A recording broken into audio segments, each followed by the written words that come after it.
He grabbed her wrist so hard she felt the bones shift. That was the moment everything changed. Not the dance, not the silence, not the 100 armed men watching from the shadows. It was that grip. A stranger's hand closing around Nia Brooks like she was something he owned, like she'd already been decided. She hadn't even seen him move. One second she was standing at the edge of the performance floor, sweat cooling on the back of her neck, the music dead, the room holding its breath. The next, Viktor Kaslov, the Russian broker everyone in the room seemed to be afraid of, the man with the silver rings and the patient smile, had crossed 15 feet of marble flooring and locked his fingers around her wrist like a punishment. "You don't walk toward him," Viktor said quietly, in English that had no accent at all. "You don't look at him. You don't exist to him." Nia looked down at his hand. Then she looked up at his face. "Let go of me." He didn't. And in the 3 seconds that followed, something happened that no one in that room, not the crime bosses, not the federal informants posing as guests, not the bodyguards who'd seen everything, had ever witnessed in 10 years of attending these gatherings. Seo Jae-hyun stood up. So, if you've ever been in a room where the air changes before anything happens, before the first voice rises or the first fist moves, then you understand what it felt like when 300 people simultaneously stopped breathing. He didn't shout. He didn't reach for anything. He simply rose from his chair at the far end of the gala floor, and the conversation in every corner of the room died the way a candle dies when someone cups their hand around it. Quietly. Completely. Viktor Kaslov felt it first. His fingers loosened before his brain gave the order. Nia pulled her wrist back and didn't move. She should have run. Every functioning survival instinct in her body was telling her to put her head down, find the exit, and never think about this room again. She was a dancer hired for a 3-hour gig through a third-party booking agency. She'd been told it was a private corporate event. She'd been told there would be a stage, a lighting rig, and an audience of wealthy guests. Nobody had mentioned the guns under the dinner jackets. Nobody had mentioned the man at the far table who sat so still that he seemed like a painting of a man rather than a real one, until he wasn't. She'd noticed him 20 minutes into her performance. Not because he was looking at her, because he wasn't. Every other face in the room had tracked her movement the way people track fire, reflexively, hungrily, unable to stop. But he had kept his eyes on the middle distance, on nothing, on some interior place she couldn't see. And there was something in that stillness that felt less like indifference and more like a man gripping the edge of a very tall building. She danced through it, done her job, finished her set. And then the sound system had failed. A popped circuit somewhere in the back, someone's muttered curse in Korean, and then silence. Complete silence. And Nia had done what she always did when she was uncomfortable and didn't know what else to do. She moved. Not toward the exit. Toward him. She still couldn't explain it, even to herself. It wasn't strategy. It wasn't bravery. It was closer to the feeling she got when she saw someone sitting alone at her mother's church picnics. That particular quality of aloneness that looked like it had been going on for years and had started to calcify into something permanent. She'd gotten halfway across the floor when Victor's hand found her wrist. And then Jae-hyun stood up. Home. He was taller than she'd estimated from across the room. That was the first thing she registered as he crossed toward them. Not his expression, not the way every bodyguard in the room shifted weight to their front foot in unison, but the quiet length of him, the way he moved through space without disturbing it. He stopped 3 feet from Victor. He didn't look at Victor. He looked at Nia. She'd expected coldness. She'd braced for it. That specific variety of powerful man contempt she'd encountered in green rooms and private events before, the look that measured and dismissed in the same motion. Instead, she found something that knocked the breath out of her more effectively than any threat could have. He looked exhausted, not tired, exhausted in the way that had nothing to do with sleep, the kind that came from carrying something for so long that you'd forgotten what your own shoulders felt like without the weight. "You were going to ask me something," he said. His English was precise, careful, with the particular cadence of someone who had learned the language as an adult and mastered it through sheer discipline. Not warm, but not cold either, deliberate. Nia's heart was slamming against her ribs. She could feel the bruise already forming where Victor's rings had pressed into her wrist. "Dance with me," she said. The silence that followed was the loudest thing she'd ever heard. She watched him decide. It wasn't instantaneous. It wasn't the way it happened in movies, some electric moment of connection where two people lock eyes and the world contracts to just them. It was slow and visible and uncomfortable, like watching someone try to remember how to do something they hadn't done in a very long time. His right hand came up, stopped.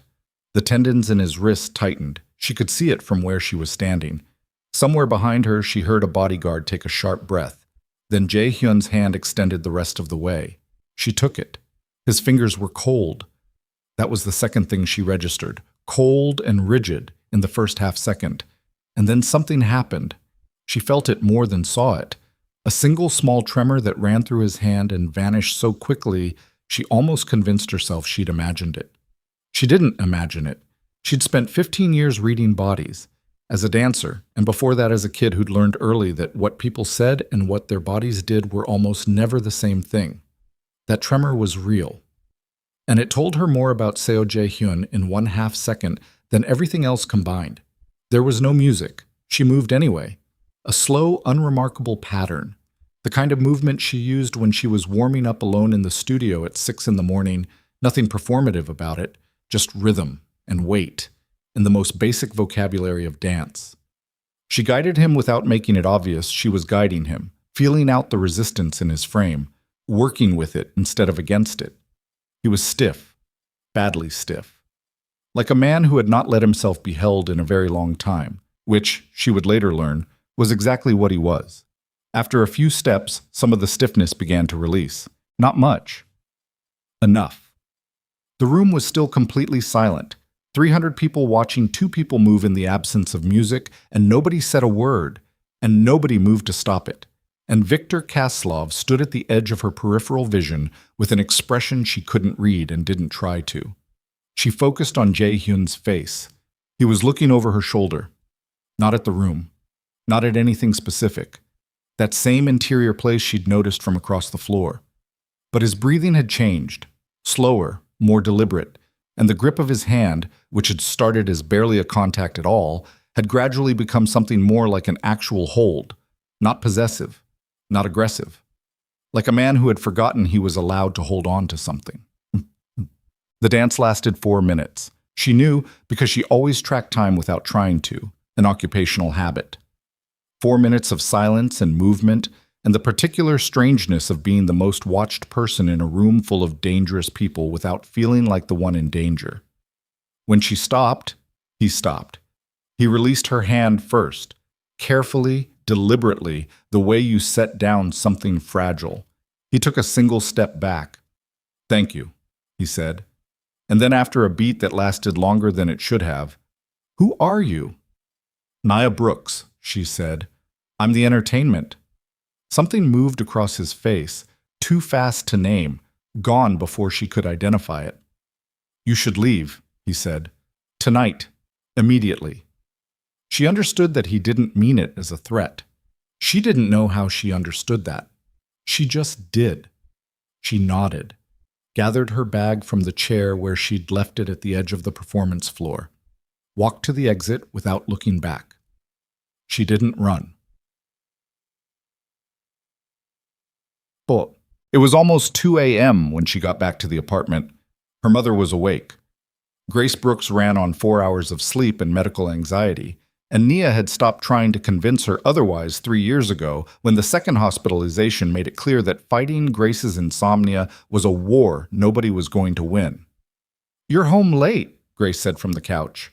She had the television on with the volume low, some home renovation show she'd seen 100 times. "Long gig." Nia set her bag down and went to the kitchen. "How's the breathing tonight?" "Fine? Mom?" "It was fine until about 9. I used the inhaler." Nia leaned against the counter and looked at her. Grace Brooks was 61 and looked both younger and older at the same time. Her face smooth except for the lines that worry had cut. Her body smaller than it used to be. the chronic pulmonary disease having spent the last 6 years conducting a slow and methodical theft of her reserves. I told you to call me if you used the inhaler. You were working. I don't care if I'm working. I need to know. Baby. Grace's voice was gentle and final. Come sit down. Nia sat. She was still wearing the performance dress, her wrist throbbing under the long sleeve she'd pulled on over it. She hadn't looked at the bruise yet. She wasn't ready to. How much did they pay? Grace asked. Enough, which was technically true. The agency rate for a private gala engagement was nearly triple her studio rate. It was why she'd taken it without asking too many questions. Enough to cover the oxygen supplier and Marcus's school supplies. Grace nodded slowly. Her eyes went back to the television, but she wasn't watching it. Something happened tonight. It wasn't a question. Long night, Nia said again. Grace didn't push. That was one of the things Nia loved most about her mother, and sometimes resented most about her mother. The way she could hold open a door without making you walk through it. It could feel like kindness or like a trap, depending on the day. Go to bed, Grace said. Nia kissed her forehead and went to her room and sat on the edge of her mattress and looked at her hand, the one he'd held, as though it might look different than it had before tonight. It looked the same. She wasn't sure why she felt surprised by that. What? The next 3 days were ordinary. She taught a Wednesday morning adult beginner class at the community center, 2 12-year-olds and a retired postal worker named Delphine, who had more natural rhythm than most of the adults Nia had trained. She filed insurance paperwork for her mother's quarterly pulmonologist visit. She drove her brother Marcus to his Saturday morning SAT prep and waited in the parking lot for 2 hours with a library book she didn't read. Normal life. The kind that has a weight to it that isn't entirely unpleasant. The satisfying density of days that are fully accounted for, every hour spoken for, no room for anything else. On Saturday night, 2 men in dark clothing knocked on her apartment door. They were polite. That was the first thing. She'd braced for something else. Aggression, pressure, the specific choreography of intimidation she'd seen enough movies to expect. Instead, the taller one produced a card with both hands, the formal way, and said, in perfect unaccented English, Mr. Seo would like to extend an invitation. He asks that you understand this is entirely your choice. The card had an address. Nothing else. Nia looked at the card, then at the 2 men, then at the card again. Who exactly is Mr. Seo? She asked. The 2 men exchanged a look, not secretive, something closer to careful, and the taller one said, it would be better if he explained that himself. She should have said no. She knew she should have said no. She said she needed to make a call first, and they waited outside while she stood in her kitchen and called her best friend Tanya, who was also the most practically suspicious person she knew, and told her the address and the name and said, if I don't call you back in 4 hours, that's the information the police need. Tanya said, Nia, what did you get into? I'm not sure yet, Nia said honestly. I'll call you at midnight. Okay. The estate was 40 minutes outside the city, behind a gate that required 3 separate clearances. It wasn't the opulence that struck her. She'd danced at enough wealthy private events to have adjusted her set point for that. It was the quiet, the way the building seemed sealed from the outside world, not just physically but atmospherically, as though the normal noise of things simply could not penetrate its perimeter. He was waiting in what appeared to be a library, though she couldn't have said whether it was actually used as one or simply staged to look lived in. He was standing with his back to the door when she entered, looking at a window that showed only his own reflection in the dark glass. He turned when she came in. You came, he said. You said it was my choice, she said. I'm trying to figure out if that was actually true. Something moved at the corner of his mouth. Not quite a smile. It was true. Then I want to know who you are. She stayed near the door, not all the way in the room. The 2 men you sent to my apartment were very careful not to answer that question, which means the answer is something I'm not going to like. He was quiet for a moment, then he crossed to a chair and sat down, and he told her. He didn't smooth it. He didn't use euphemisms or the careful language of power. He laid it out with the same deliberate precision she'd heard in his voice at the gala, the kind of honesty that has nothing to do with virtue and everything to do with having passed some threshold of caring what you sound like. He told her what he was. what his organization controlled, the territories, the interests, the reach of it, and then, without her asking, he told her about the woman he'd lost. Her name had been Yoon Ji-soo. They'd grown up in the same neighborhood outside Incheon, had been together since they were 19. She had been, he paused here, the first pause in the entire recitation, and Nia understood that the pauses were where the real information lived, patient in a way that he had never been. Able to find something worth keeping in people he'd already written off. She had been killed 11 years ago, in the second year after he'd built the organization into something real, targeted by two members of his inner circle who believed that removing her would make him more controllable, more focused. They'd been wrong about the focused part. He had spent the following year being precisely as uncontrollable as it was possible to be, until the men who'd ordered it understood what a catastrophic miscalculation they had made. He did not elaborate on what that year looked like. He didn't need to. After that, he said, I decided that the safest thing, for anyone who might matter to me, was that no one mattered to me. Nia sat with that for a moment. And then I walked across a room toward you, she said. Yes. Because you looked like you were drowning and nobody in that room was going to do anything about it. He looked at her the way someone looks at a person who has just said the one thing they weren't prepared to hear. I'm not, he started. I know, she said. I know you're not asking me to save you. I'm not in the business of saving people. She looked at her hands for a second. My mother has chronic lung disease. My brother is 17 and applying to college and terrified he won't get in. I work 3 jobs to keep the lights on, and I'm behind on the pulmonologist bill, and I took your gig because the rate was 3 times what I normally make. She looked up. I don't have the capacity to take on a project. Then why are you here? She thought about it, honestly, the way she thought about things she didn't have a clean answer to, turning it over, not rushing to fill the silence with something more comfortable than the truth. Because when you held my hand, she said finally, you were shaking, and I don't think you knew you were. He was very still. And I think, she said, that whatever happened to you, however long it's been, I think there's still a person in there who wants to be in a room with someone who's going to tell him the truth, and I think you don't have very many of those. The silence stretched out between them, not uncomfortable, something else. No, he said at last. I don't. Outside, somewhere down the corridor, a door opened and closed, the ordinary sound of a house operating around them. The clock on the wall moved its minute hand 1 notch. I'm going to call my friend at midnight, Nia said. I told her the address. I know, Jae-hyun said. I had my people track the call. Nia stared at him. And you didn't stop it? She said. No. She looked at him for a long moment. This man who had just told her with no apparent shame and no apparent guilt that he'd surveilled a phone call she'd made from her own kitchen and had then deliberately chosen not to interfere with it. That's either the most honest thing you've ever done, she said slowly, or the most sophisticated manipulation I've ever encountered. It might be both, he said. She had no good response to that, so she stayed. She called Tanya at 11:58. I'm fine, she said before Tanya could speak. I'm coming home. Nia. Tanya's voice had that particular tightness in it, the sound of someone who had been sitting with their phone in their hand for 3 hours rehearsing what to say. Whose house was that? I looked up the address and there's nothing. No listing, no property record, nothing public. That doesn't happen with normal houses. I know. So who is he? Nia looked back at the library door which had closed behind her when she stepped into the corridor to make the call. Through it, she could hear nothing. The house was that well built.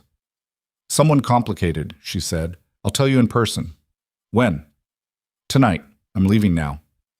She hung up and stood in the corridor for a moment with her phone in her hand and her heart doing something irregular in her chest. Not fear exactly, not excitement exactly, something in between that didn't have a clean name. Then she went back to the door and knocked once and opened it. Jae-hyun was standing at the window again. Same position as when she'd walked in, except now she understood that it wasn't a habit of contemplation. It was a habit of watching exits. I'm leaving, she said. My driver will take you. I have a car. Your car has been in the lot for 4 hours. The temperature has dropped. The engine will need a few minutes. He didn't turn from the window. My driver will have you home in 35 minutes. Your car will be returned to you tomorrow morning. She wanted to argue with that. The argument dissolved before she could form it because he was factually correct about all of it, and she was too tired to fight logistics. Okay, she said. He turned then, looked at her across the room with that expression she still hadn't figured out how to categorize. Not blank, not open, somewhere in the precise middle, like a door that's been left an inch ajar. I'd like to see you again, he said, under less constructed circumstances. You mean not at a criminal gala? Yes. Can you do that? Just meet someone somewhere normal? A pause. I'm not sure. At least it was honest. She'd learned enough in the past 3 hours to know that honesty, for him, wasn't virtue. It was the last tool left after everything else had proven useless. I'll think about it, she said. She thought about it for exactly 2 days. But she told herself she was going back because she was practical, and the money he'd offered, not as payment for anything, he'd been very clear about that, but as reimbursement for her time and an acknowledgement that her time had a market value, was significant enough to matter to her family. She told herself it wasn't because she'd woken up both mornings thinking about that tremor in his hand. She was lying to herself on the second point. She was aware that she was lying to herself. She went anyway. The second meeting was at a different location. A restaurant closed for a private booking, just the two of them and two of his people at a discreet distance, near enough to function but far enough to approximate privacy. He was already there when she arrived. He'd ordered water and nothing else, and had clearly been there long enough that the water glass had left a ring on the white cloth, which told her he was the kind of person who arrived early and then ran out of things to do with his hands. She sat down across from him and said, "You look like you haven't slept." "I don't sleep well." "How long?" He considered. 10 years? She absorbed that. The waiter appeared and she ordered coffee. Real coffee, not the polite decaf she usually defaulted to in professional settings, because she was tired and she wasn't performing tonight, and she'd made a decision at some point in the car over here to just be exactly who she was in this room. No softening, no reading the power differential and adjusting accordingly. "I looked you up," she said. Something shifted in his face. "What did you find?" "Seoj Hyun, some business listings, import-export, real estate holding companies, 3 or 4 LLCs that have other LLCs inside them, like nesting dolls. No photographs anywhere public. One mention in a 2019 Financial Journal article about East Coast investment patterns, and your name is in the 3rd paragraph, and that's it." "That's what's findable," he said. "I know, that's what I found." She wrapped her hands around the coffee mug. "I also found your fiancée, Yoon Ji-soo. There's an obituary. She died at 26. It says car accident." His jaw tightened, just barely. "It wasn't a car accident." "I know, you told me what it was." She looked at him directly. "I just wanted you to know that I went looking, that I'm not walking into this blind." "Into what exactly?" She opened her mouth, closed it, reconsidered. "I'm not sure yet. But I'm not the kind of person who does things accidentally. So I wanted to be honest with you about the fact that I'm making a choice here, and I know enough to know what I'm choosing." He studied her. The way he studied things was different from the way most people did it. He didn't look at your face the way people looked at faces, reading expression.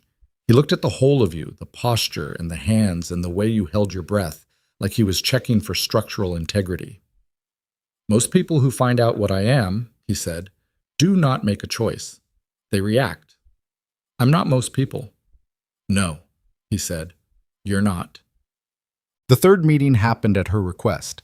She called the number he'd given her, a cell number that she was fairly certain changed on a rotating basis, but was always answered by the same voice, and asked if he'd come to the community center on Thursday evening. She had a class that ended at 7. She wanted him to see something. There was a pause on the line. "The community center on Delancey?" "You already know where I work." "Yes." "Then come Thursday, 7 o'clock. Come alone if you can." Another pause. Longer. I can't come entirely alone. Fine. Come with as few people as possible and make sure they wait outside. He came with two. She noticed them through the studio window, standing on the sidewalk in coats that were too good for the neighborhood, looking profoundly uncomfortable with the assignment of just standing there. Jae-hyun came in. She was running the last 10 minutes of her adult beginners class when he walked through the door and stood at the back of the room. Delphine, the retired postal worker, noticed him immediately and missed a step. The two 12-year-olds didn't notice anything because they were 12 and the universe beyond their own feet barely registered. Nia finished the class, thanked everyone, waited while Delphine gathered her bag at a pace that suggested she had questions she was trying to decide whether to ask. "Who's that?" Delphine said, not quietly. "A friend," Nia said. Delphine looked at Jae-hyun with the specific evaluative energy of a 62-year-old woman who had seen everything. She said, which contained an entire paragraph's worth of opinion, and left. When the room was empty, Nia crossed to the old sound system in the corner and plugged in her phone. "I want to show you something," she said. "Don't overthink it." She started the music. Something slow, a jazz standard, with a bass line that moved through the floor, and she began to move through the warm-down sequence she used after every class. Nothing choreographed, nothing performed. Just the body working through the day's accumulated tension, finding the places where it was still holding on. She wasn't watching him, but she could feel him watching her. After 4 minutes, she stopped. "What were you thinking about just now?" she asked. He was quiet for a moment. "Her?" he said. "Jisoo. She liked music." "Did she dance?" "No, she said she had no sense of rhythm. She used to say it like it was a medical condition." The corner of Nia's mouth moved. "What else did she like?" He looked at her, carefully, like he was trying to determine what she was doing. Not suspicious exactly, more like a man trying to read a language he'd mostly forgotten. "She liked arguments," he said. "Real ones. She thought most people avoided disagreement because they were afraid of being wrong, and she thought being wrong was interesting." "She sounds like someone I would have liked." "Yes." His voice had gone quiet. "Most people liked her. It wasn't something she worked at." A pause. "Unlike me." "You work at it?" "I work at everything." She crossed to where her water bottle was sitting on the windowsill and took a drink and turned around. "That's exhausting." "Yes," he said simply. She was about to say something else when her phone buzzed on top of the sound system. She glanced at it out of habit. Marcus. She picked it up. The text read, "Mom fell. Ambulance coming. Where are you?" Her body went cold from the chest outward. She was moving before she finished reading, grabbing her bag and her keys and her jacket from the chair by the door, and she was already through the studio door into the corridor when she heard Jae-hyun say, behind her, "What happened?" It wasn't a question. She answered it anyway. "My mother, I have to go." She heard him keep pace behind her without being asked. She didn't tell him not to. She was doing the math in her head. Transit from here to the apartment was 22 minutes at this hour. Cab would be 15. If Marcus had already called 911, they'd be at St. Michael's, which was, "My car is faster," Jae-hyun said. She didn't argue. They were already at the exit. They made it in 9 minutes. She didn't ask how. The ambulance was still there when they pulled up. Grace hadn't been transported yet, which meant she was stable enough to be assessed on site, which meant Nia had about 45 seconds of relief before she was out of the car and through the building door and up the stairs at a pace that made her lungs burn. Marcus was in the hallway outside their apartment, 17 years old and trying very hard to look older than that, and failing in the specific way that cracked her open every time she saw it. That particular face her brother made when he was frightened and had decided that the response to being frightened was to stand up straight. "She tripped," he said when he saw her. "Coming out of the bathroom, she hit the door frame and went down. They think her wrist might be broken." "Is she breathing okay?" Yeah, she's okay. They said it's not a pulmonary episode. She just fell." His voice broke on the last word and then immediately reconstructed itself. "I didn't know what to do, so I called." "You did exactly the right thing." She gripped his shoulder. "Where is she?" "Inside. There." He stopped, looked past her. His expression shifted into something younger and more unguarded. "Who is that?" Nia turned. Jae-hyun had come up the stairs behind her and was standing at a distance that was technically in the corridor, but felt like he was trying to take up as little space as possible, which, on a man that size, with that quality of stillness, was an impossible project. "A friend," she said. Again. Marcus looked at her with the particular sharp intelligence of a 17-year-old who had grown up in a house where the adults didn't have the luxury of lying well. "Okay," he said, in a tone that meant, "We're talking about this later." The paramedics came out 20 minutes later with Grace's wrist wrapped, her oxygen levels good, and the recommendation that she see an orthopedic specialist in the next 48 hours for imaging. Non-emergency but necessary. The word Naya heard most clearly in the paramedics' rundown was costs, as in her mother's insurance had a gap in orthopedic coverage that had never mattered before tonight. She did the arithmetic while she was standing in the kitchen pretending to make tea. The numbers did not improve with attention. She became aware that Jae-hyun had come to stand in the kitchen doorway. "How bad is it?" he said. She didn't pretend she didn't know what he meant. The specialist copay is significant. The imaging will be out of pocket if they use the facility her insurance doesn't cover, which they will because it's the only orthopedic center within reasonable distance. She set the kettle down. "It's manageable. I'll figure it out. I can—" "No." She said it before he finished the sentence. "I'm not saying that to be proud. I'm saying it because I need you to understand where the line is. You can be in this kitchen. You cannot pay my mother's medical bills." He absorbed this. "Why not?" "Because the moment you do, I'm not your friend anymore. I'm something else. And I don't want to be something else." A silence. Then, "What are you?" She turned and looked at him. Standing in her kitchen doorway in a coat that cost more than her monthly rent, looking at her with that expression, still not open, not quite, but wider than it had been that first night. Like a window that's been painted shut for years and someone has finally worked the latch. "I'm someone who's deciding whether she trusts you," she said. "Let me decide." Asyen. He left at midnight. She walked him to the door and he stopped on the threshold and looked at her for a moment without saying anything, and she had the sense that there was something he wanted to say that he didn't have the language for yet. Some interior thing he hadn't accessed in so long that the words for it had gone stiff with disuse. "Thank you," he said finally. "For the class. Tonight, before—" "I know what you mean." He nodded, left. She leaned against the closed door for a moment and breathed. From the couch, her mother's voice came. "You're going to tell me who that man is?" "Tomorrow, Mom." "He has very good posture." "Mom." "I'm just noting." Nia pressed the heels of her hands against her eyes and laughed. The kind of laugh that happened when something wasn't quite funny enough to be funny, but the alternative was something you didn't have the energy for tonight. "Go to sleep," she said, but she found out what was happening inside Jae-hyun's organization 11 days later. Not from him. From his second-in-command. His name was Park Sung-jin, and he appeared at her community center on a Tuesday morning without announcement, without the formal courtesy of the two men who'd first come to her door. He was younger than she'd expected, mid-30s, compact, with a face that was pleasant until you looked at the eyes, which had the quality of someone who had spent a long time watching other people make decisions and had specific opinions about all of them. He waited until her 8 o'clock class cleared out. Then he came in. "Ms. Brooks," he said, "I won't take much of your time." She didn't invite him to sit. "What do you want?" "To be honest with you, which is something my employer rarely authorizes." He looked around the studio. The scuffed floors, the old bars, the wall of mirrors with the crack in the lower left corner she'd been meaning to report for 2 years. "You're smarter than he gives you credit for.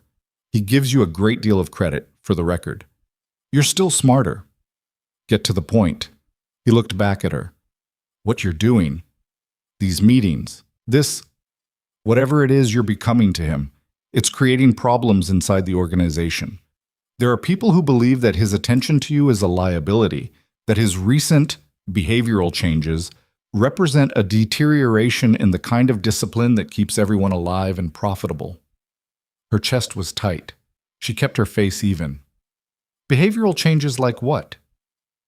He smiled 3 days ago, Sungjin said. In a meeting, unprompted. Two of the senior lieutenants have been asking each other, very quietly, whether it's time to consider the question of succession. The word landed like something dropped from a height.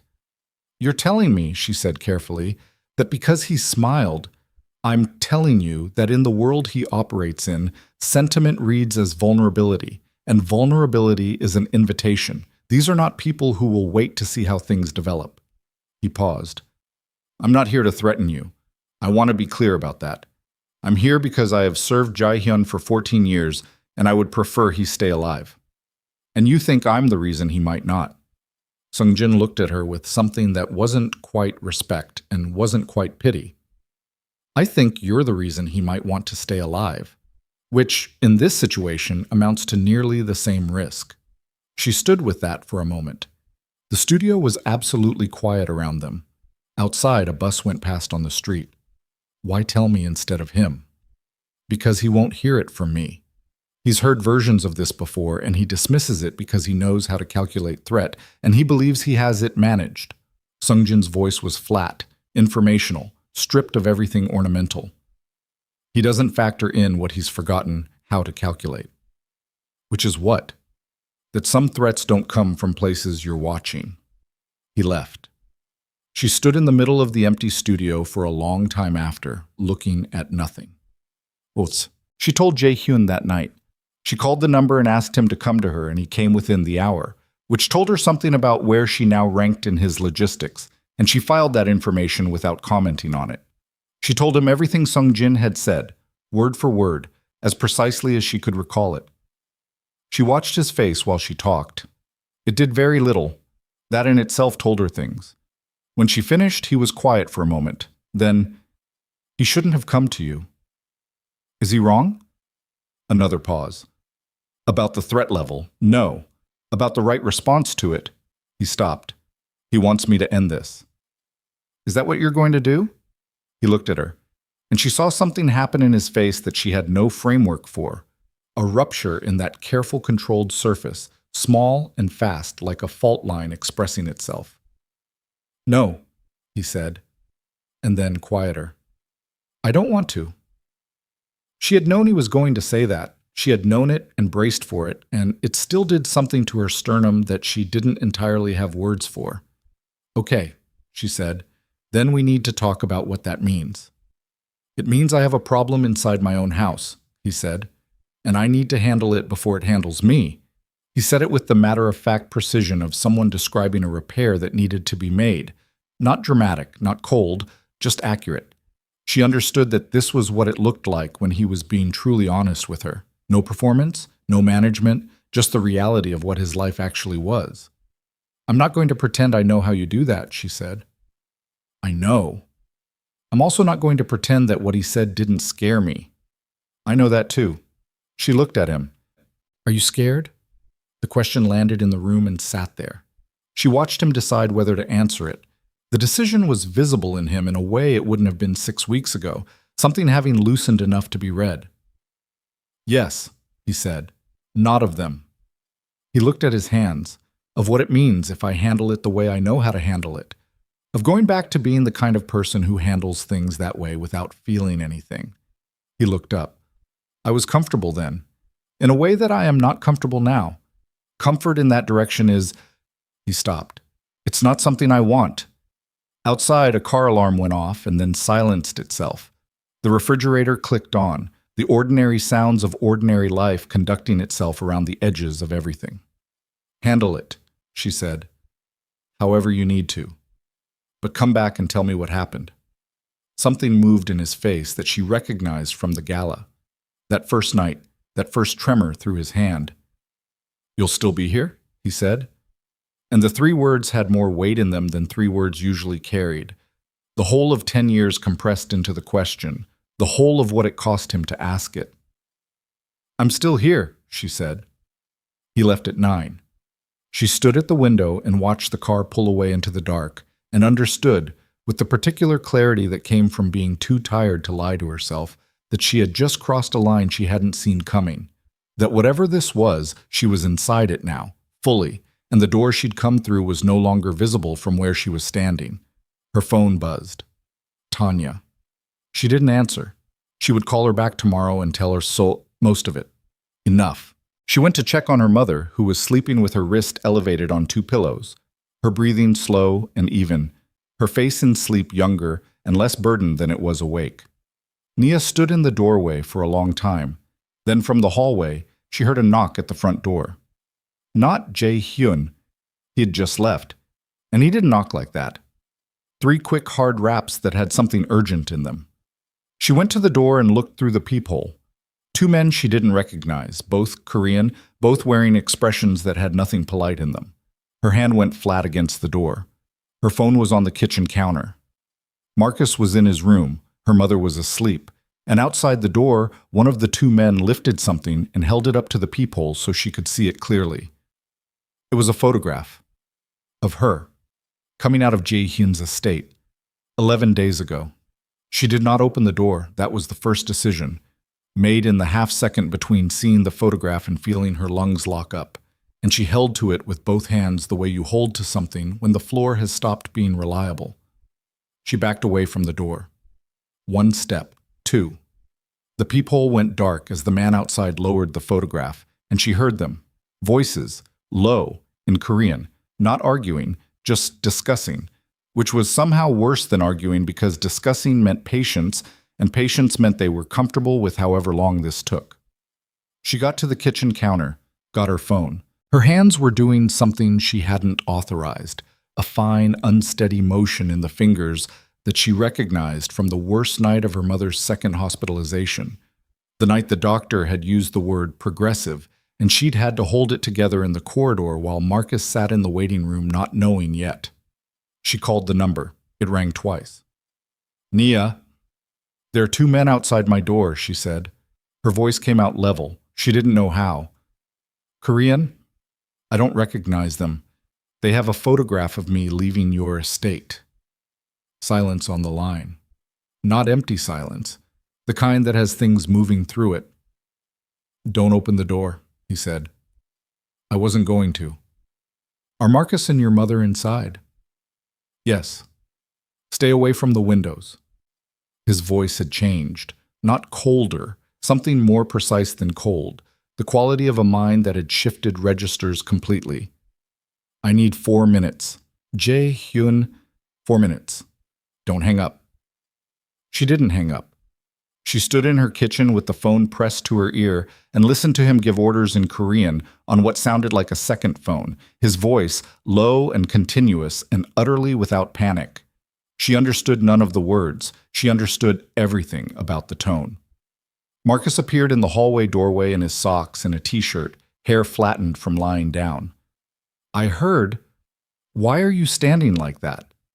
She put her finger to her lips, pointed at his room, mouthed, Stay there. He looked at her, looked at the front door. His jaw tightened in the exact way their mother's jaw tightened, and it made her chest hurt. Nia, he said, quiet. Room, she said. Now, lock it. He went. She heard the click of his lock and let out a breath that had been sitting in her chest for 2 minutes. On the phone, They're leaving, Jae-hyun said. What? Look through the peephole. She crossed back to the door, pressed her eye to the lens.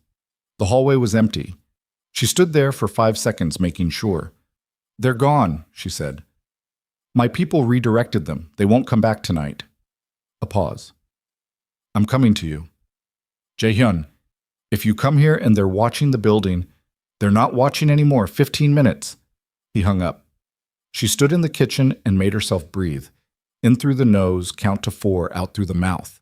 A technique her first dance teacher had given her for performance nerves when she was 11, which had turned out to be useful for a much wider category of situations than anyone had anticipated. From her mother's room, nothing. Grace was still asleep, which was the only mercy available at the moment, and she took it without question. He arrived in 12 minutes. Alone, which meant not alone. His people were somewhere in the building and outside it, but he came to the door by himself, And when she opened it, he stepped inside and did a fast, systematic scan of the apartment that he clearly wasn't trying to hide, checking angles and windows and the layout with the automaticity of someone whose nervous system had been doing this for 20 years. Then he looked at her. "You're all right," he said. It wasn't a question. It was something else. A man confirming a fact he'd needed confirmed. "I'm all right," she said. "Who were they?" He moved to the kitchen. She followed. He stood at the counter and didn't lean on it, didn't sit, the kind of stillness that came from a body running hot underneath. "The Huang family," he said. "A rival organization, based in Philadelphia, operating interests as far north as Boston." He paused. "They've been watching me for some time. Waiting." "Waiting for what?" He looked at her. "For exactly this." She absorbed that. The refrigerator was running. Down the hall, she could hear nothing from Marcus's room or her mother's, just the ordinary quiet of a small apartment holding its breath. "So Sungjin was right," she said, "about the timeline. Sungjin was right about the threat. He was wrong about the solution." Something moved through his expression.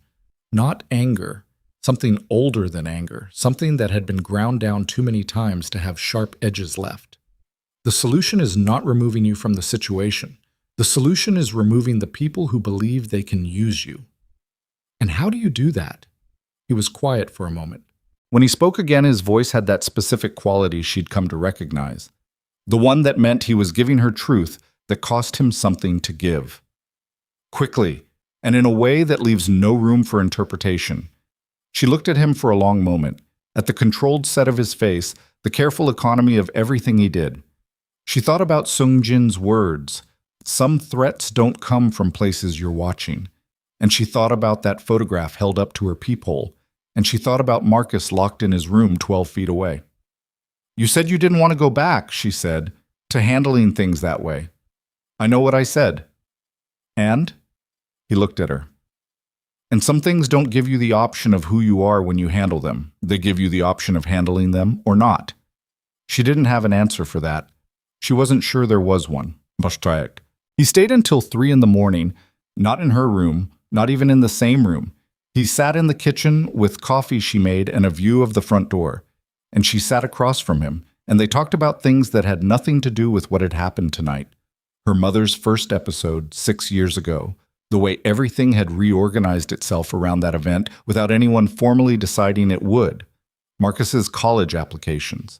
The community center and how it had been scheduled for budget cuts twice in the past 4 years and had survived both times through a combination of small donations and what Nia called aggressive optimism. He listened the way he did everything, completely. No performance of attention, just actual attention, the kind that was hard to find in people who were used to being the most powerful presence in any room. At some point, she noticed he had a bruise on the side of his left hand. New. She hadn't seen it when he arrived. "That wasn't there earlier," she said. He looked at his hand. "No." "Between when you left and when you came back?" "Yes." She didn't ask what it meant. She understood what it meant. "Is it handled?" she said. "For now," he said. "For now isn't forever." "No," he said. "It's not." He left at 3:15. She locked the door behind him and stood against it in the dark, and thought about a lot of things, in no particular order, until her body made the executive decision to be exhausted, and she went to bed. The call from Sungjin came 4 days later, not to her, to Jae-hyun. But she found out what was said because Jae-hyun told her, which was itself a change, a notable one, the kind of thing she was learning to track without making it into a bigger thing than it was. Sungjin had tendered what amounted to a resignation, not from the organization, from proximity to Jae-hyun. He had made arrangements to transfer his operational responsibilities to another lieutenant and had requested a permanent reassignment to the West Coast infrastructure.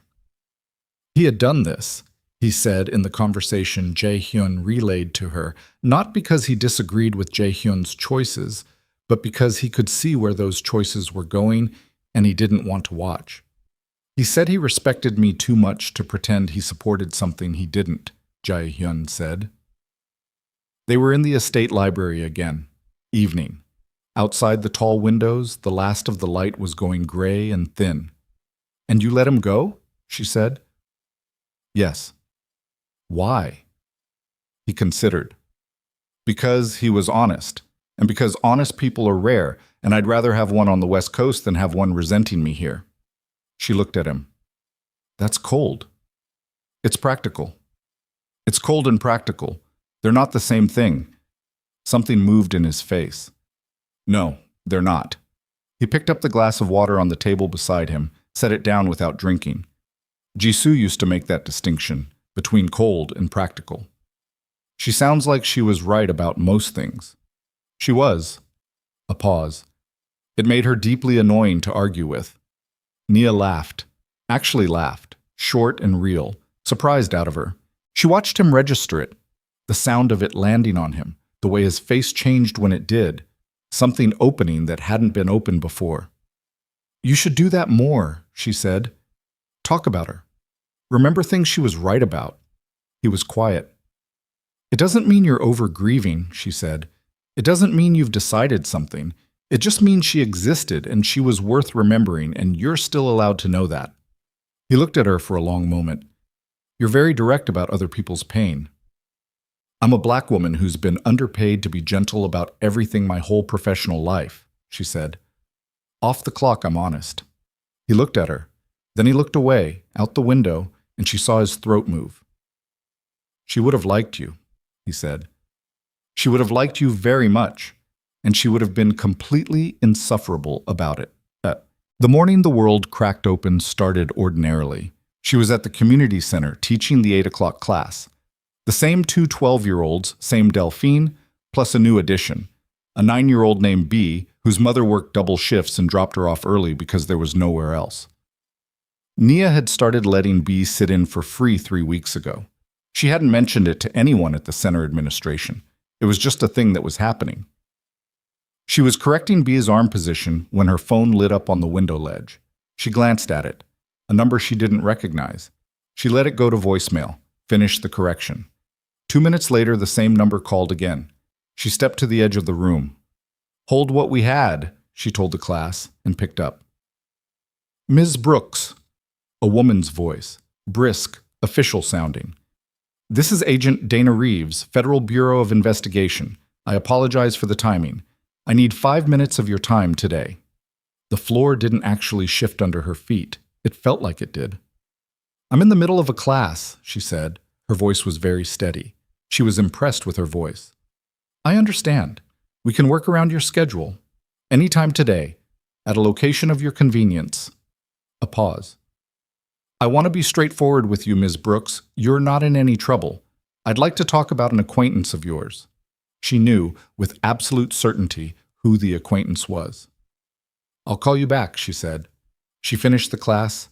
She was present for it, genuinely, fully present in her body, correcting and encouraging and counting beats, because she had learned a long time ago that falling apart was a thing you did after, not during. During, you showed up.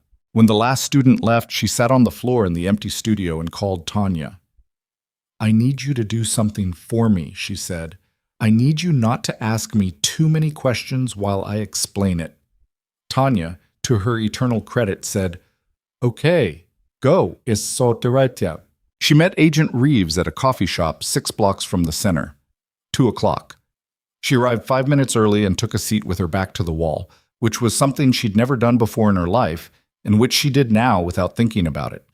Reeves was in her 40s, small, wearing the particular kind of unremarkable clothing that was its own kind of uniform. She sat down across from Nia and put her hands flat on the table, and no bag, no visible recorder, no theater. "I appreciate you coming," she said. "I almost didn't," Nia said. "I know." A small acknowledgement, nothing more. "I'll be brief. We've been building a RICO case against Seo Jae-hyun's organization for 3 years. It's substantial. Within the next 8 to 12 months, we expect to move." She looked at Nia steadily. "You've been in contact with him for approximately 6 weeks. We know the locations of your meetings, the rough frequency, and the approximate nature of the relationship." Nia's stomach was flat and cold. "What do you want?" "Information," Reeves said. Specifically, anything that speaks to the internal structure of the organization. Personnel, decision chains, operational locations. You're in a position of unusual access. You want me to inform on him. I want you to help us build a case that's already built. Reeves said it without flinching. You wouldn't be creating evidence. You'd be contextualizing what we already have. And if I don't? Reeves was quiet for a moment. Then we continue building the case through other means, and when it closes, and it will close, Ms. Brooks, anyone in his immediate orbit faces scrutiny proportional to their level of contact. She paused.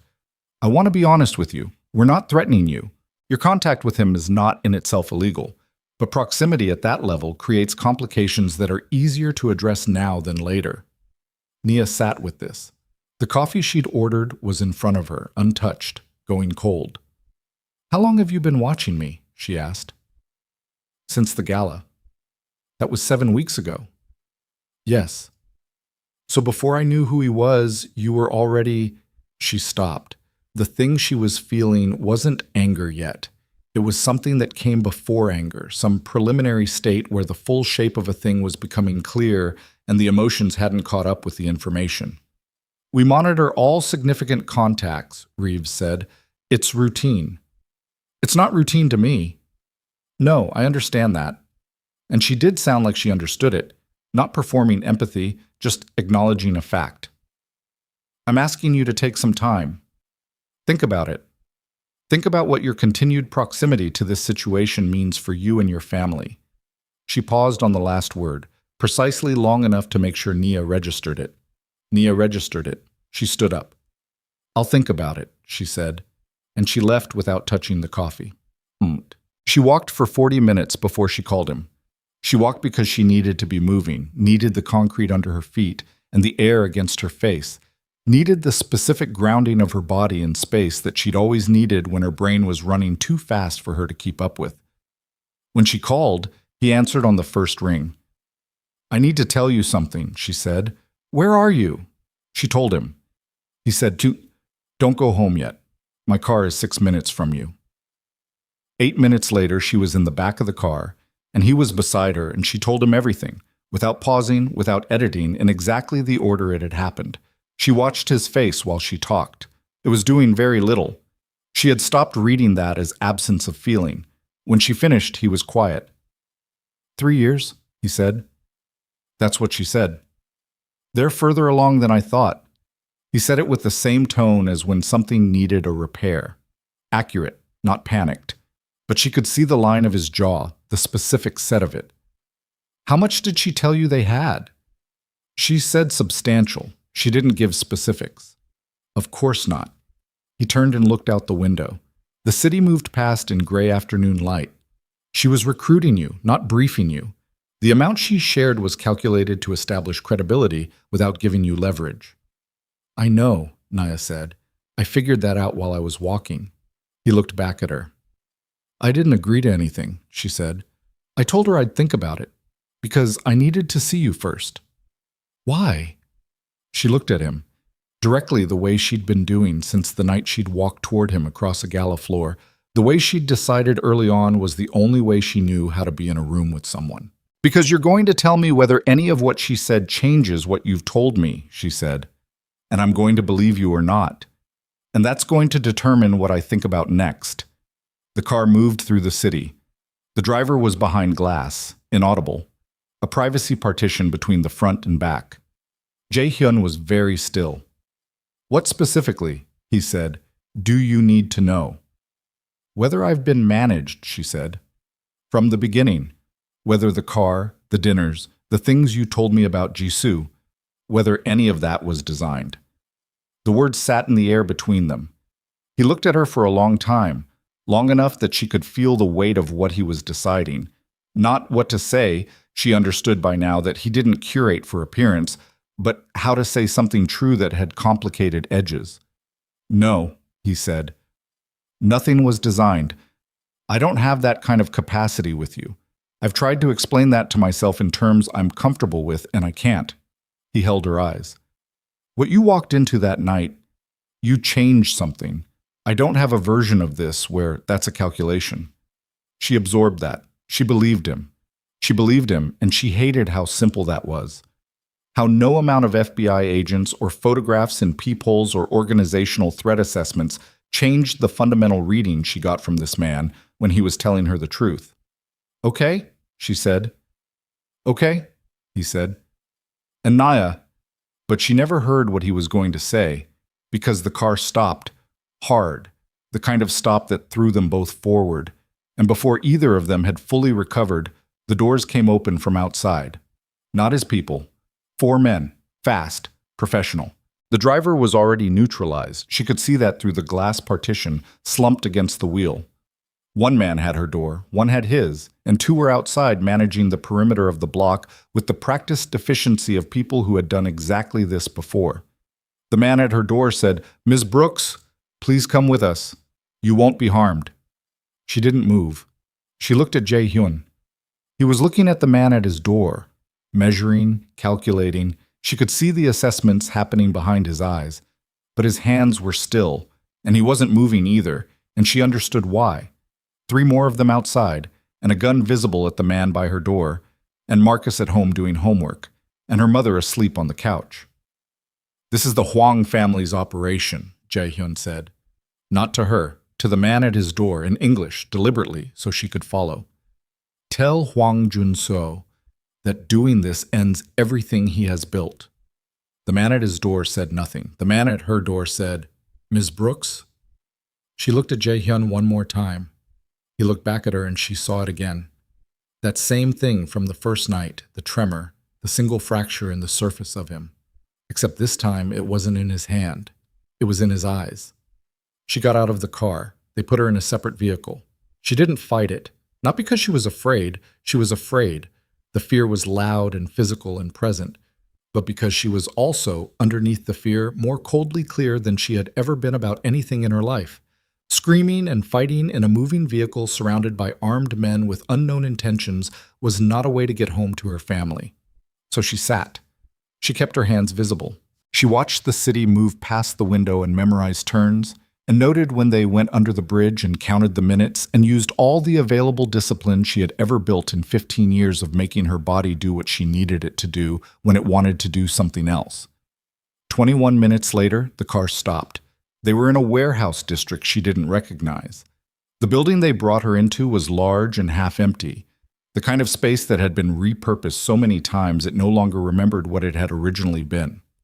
A man was waiting inside. 60, maybe 65. Small in stature in the way that some powerful men were small. As though all the mass had gone inward, become density instead of size. He was sitting in a chair someone had brought in specifically for this, in the center of an otherwise empty floor, with the calm of someone who owned the space regardless of whose building it technically was. He looked at her for a moment without speaking. Then he said, in English that was careful and exact, "I owe you an apology, Ms. Brooks. You were not supposed to be visible in this matter. That was a failure of my people's discretion, and I regret it." She looked at him. "Where is Jae-hyun?" "He's safe." This was not an action against him. He paused. "Not yet." "Then what is it?" He looked at her with something that was not unkind and was not threatening and was somehow worse than either. "This is a conversation," he said, "about what you're going to help me do." She stood in the center of that warehouse floor and understood, with the full weight of it landing at once, that she was not going home tonight until she agreed to something she had not yet been told, that whatever choice she thought she'd had in any of this had just been reclassified as something that belonged to other people.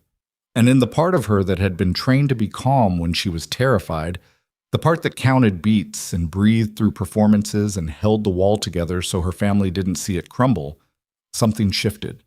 Something that had been Nia Brooks the dancer, the daughter, the woman trying to keep everyone afloat. And what was left underneath it was quieter and harder, and not willing to be managed by anyone in this room. She pulled a chair from the wall, set it down across from him, and sat. "Talk," she said. Hwang Jun-so looked at the chair she'd pulled, at the way she'd set it down, not dragged, placed with deliberate weight, and then at her face. Something shifted in his expression. Not respect exactly, recognition. You're calmer than I expected, he said. I'm not calm, she said. I'm focused. They're different things. He studied her for a moment. Then he reached into the inside pocket of his jacket and produced a thin folder and set it on the floor between them, equidistant, like an offering on neutral ground. She didn't touch it. Open it, he said. Tell me what's in it first. A pause. Photographs, documentation, evidence, you might call it, of what Seo Jae-hyun's organization has done over the past 11 years. He folded his hands in his lap. I want you to understand who you've been spending your evenings with. I know who he is. You know what he's told you he is. She looked at the folder. She thought about not opening it, about the principle of not letting someone else define the terms of a conversation she hadn't agreed to have. Then she thought about Jisoo, about a woman of 26 who had died because of the world Jae-hyun operated in, about the fact that she had been, however she felt about it, walking into that world with her eyes only partially open. She picked up the folder. She opened it. The photographs were crime scene documentation. She understood that immediately. The clinical framing, the evidence markers. She looked at them for 30 seconds and then closed the folder and set it back on the floor. I know people have died, she said. Her voice was even. She was working to keep it even. He told me. He told you an edited version. Everyone tells edited versions of their lives. Hwang's expression didn't change. Some edits are more consequential than others. He leaned forward slightly. I'm not here to convince you he's a monster, Ms. Brooks. I don't think that framing is useful to either of us. I'm here because you have something I need, and I'm prepared to offer you something significant in return. What do I have? Access, he said. His trust, which is not something he extends. The ability to move in his space without triggering his considerable threat assessment. He paused. I want you to carry a device into his estate. Once. A listening device. Small enough that even if you're searched, which you are every time, I'm sure you've noticed, it would not be found. The warehouse was cold. She hadn't noticed the cold until now. It lived in the concrete and moved upward through the soles of her shoes. You want me to wire his home, she said. Yes. And if I don't? He looked at her for a long moment. Then I need to consider whether your continued proximity to Seo Jae-hyun constitutes a threat to my organization's operations. And the people I use to manage threats to my organization are not as careful as I am. There it was. Under the careful English and the chair brought in specifically for him and the folder placed like an offering. There was the thing that was always there in rooms like this. The room was warm with it now that it was visible. My family, she said. I'm not threatening your family. You're describing the people who would. He was quiet. He didn't deny it. She sat with the cold coming up through her feet and the folder on the floor between them and the full weight of what she was inside pressing down on her chest. She thought about Reeves, FBI, 3-year case, substantial evidence. She thought about Sung Jin on the West Coast. She thought about 2 men outside her peephole and a photograph of herself taken from a distance without her knowledge. She thought about Jae-hyun's face in the car right before the doors came open. I want to speak to him, she said. That's not possible right now. Then nothing I say in this room means anything, she said, because I'm not agreeing to anything that affects another person without speaking to that person first. That's not a negotiation tactic. That's just who I am. Hwang looked at her. The warehouse was very quiet. Somewhere above them, in the rafters, something moved. A bird or wind through a gap in the structure. 1 phone call, he said. 3 minutes. On speaker. No speaker, she said. That's the condition. Another pause. Longer. Then he nodded to someone behind her and a phone appeared at her shoulder. She took it. She called the number. It rang 4 times. Longer than usual, long enough to feel wrong. And then he picked up. Nia. His voice was different. Something underneath it that she hadn't heard before. A compression, a held quality, like a building with too much weight on its upper floors. I'm all right, she said. Are you? A beat. Yes. I need you to tell me something true, she said. Right now. Whatever Huang thinks he's going to get from me, I need to know if there's any version of this where agreeing to it makes sense. Silence on the line. She could hear him breathing. No, he said. Don't agree to anything. I'm coming. Jae-hyun, I'm coming. His voice had that register again, the operational one, precise and cold and without panic. 20 minutes. Don't agree to anything and don't give them a reason to move you. The phone was taken from her hand. Huang was looking at her with an expression that had changed. Something in it now that wasn't patience. What did he say? He said he loves me and not to worry, she said. Huang's jaw tightened fractionally. He knew she was lying. She knew he knew. Neither of them addressed it. We'll wait, Huang said. Quotes. 17 minutes later, the doors of the warehouse opened. Not the way they'd brought her in, not controlled, not managed. The doors opened with the particular violence of something that has been decided and is no longer interested in being quiet about it. Jae-hyun walked in first, alone, visibly, though she understood the visible aloneness was a communication and not a fact. He was wearing the same coat from the car. There was a cut above his left eye that hadn't been there before. Small, already clotting, the kind that happened fast and was mostly ignored. He walked to the center of the floor and stopped 10 feet from where she was sitting and looked at her with a single fast assessment, checking her, all of her, the way you checked something that mattered. And then he looked at Huang. Let her go, he said. She came voluntarily, Huang said. She came because your people gave her no other option. That's not voluntary. He said it without heat, just correction. Let her go and we'll discuss whatever you want to discuss. I think the current arrangement focuses the discussion effectively. Jae-hyun looked at him. It was not a long look, 3 seconds, maybe 4, but she watched Huang register it, watched the older man's posture change slightly, some deep body response to something his conscious mind was managing. Jun-seo, Jae-hyun said. First name. Deliberate. You've been operational for 30 years. You know what happens when someone like me decides that the rules of engagement no longer apply. I know what you used to be capable of, Huang said. I'm less certain about what you're capable of now. Then you've been watching the wrong things. Huang stood up. For a small man, he had the presence of someone who had been the most dangerous person in many rooms and had not forgotten it. I've been watching you become comfortable, he said. I've been watching you make choices that prioritize sentiment, over structure, over discipline. He glanced at Nia. She's made you soft. She's made me careful, Jae-hyun said. You should want me careful. Soft men make emotional decisions. Careful men make correct ones. And what's the correct decision here? You release her. I walk her out.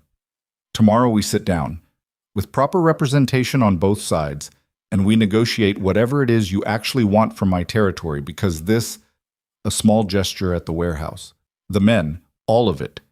This is theater. You don't want a war. You want leverage.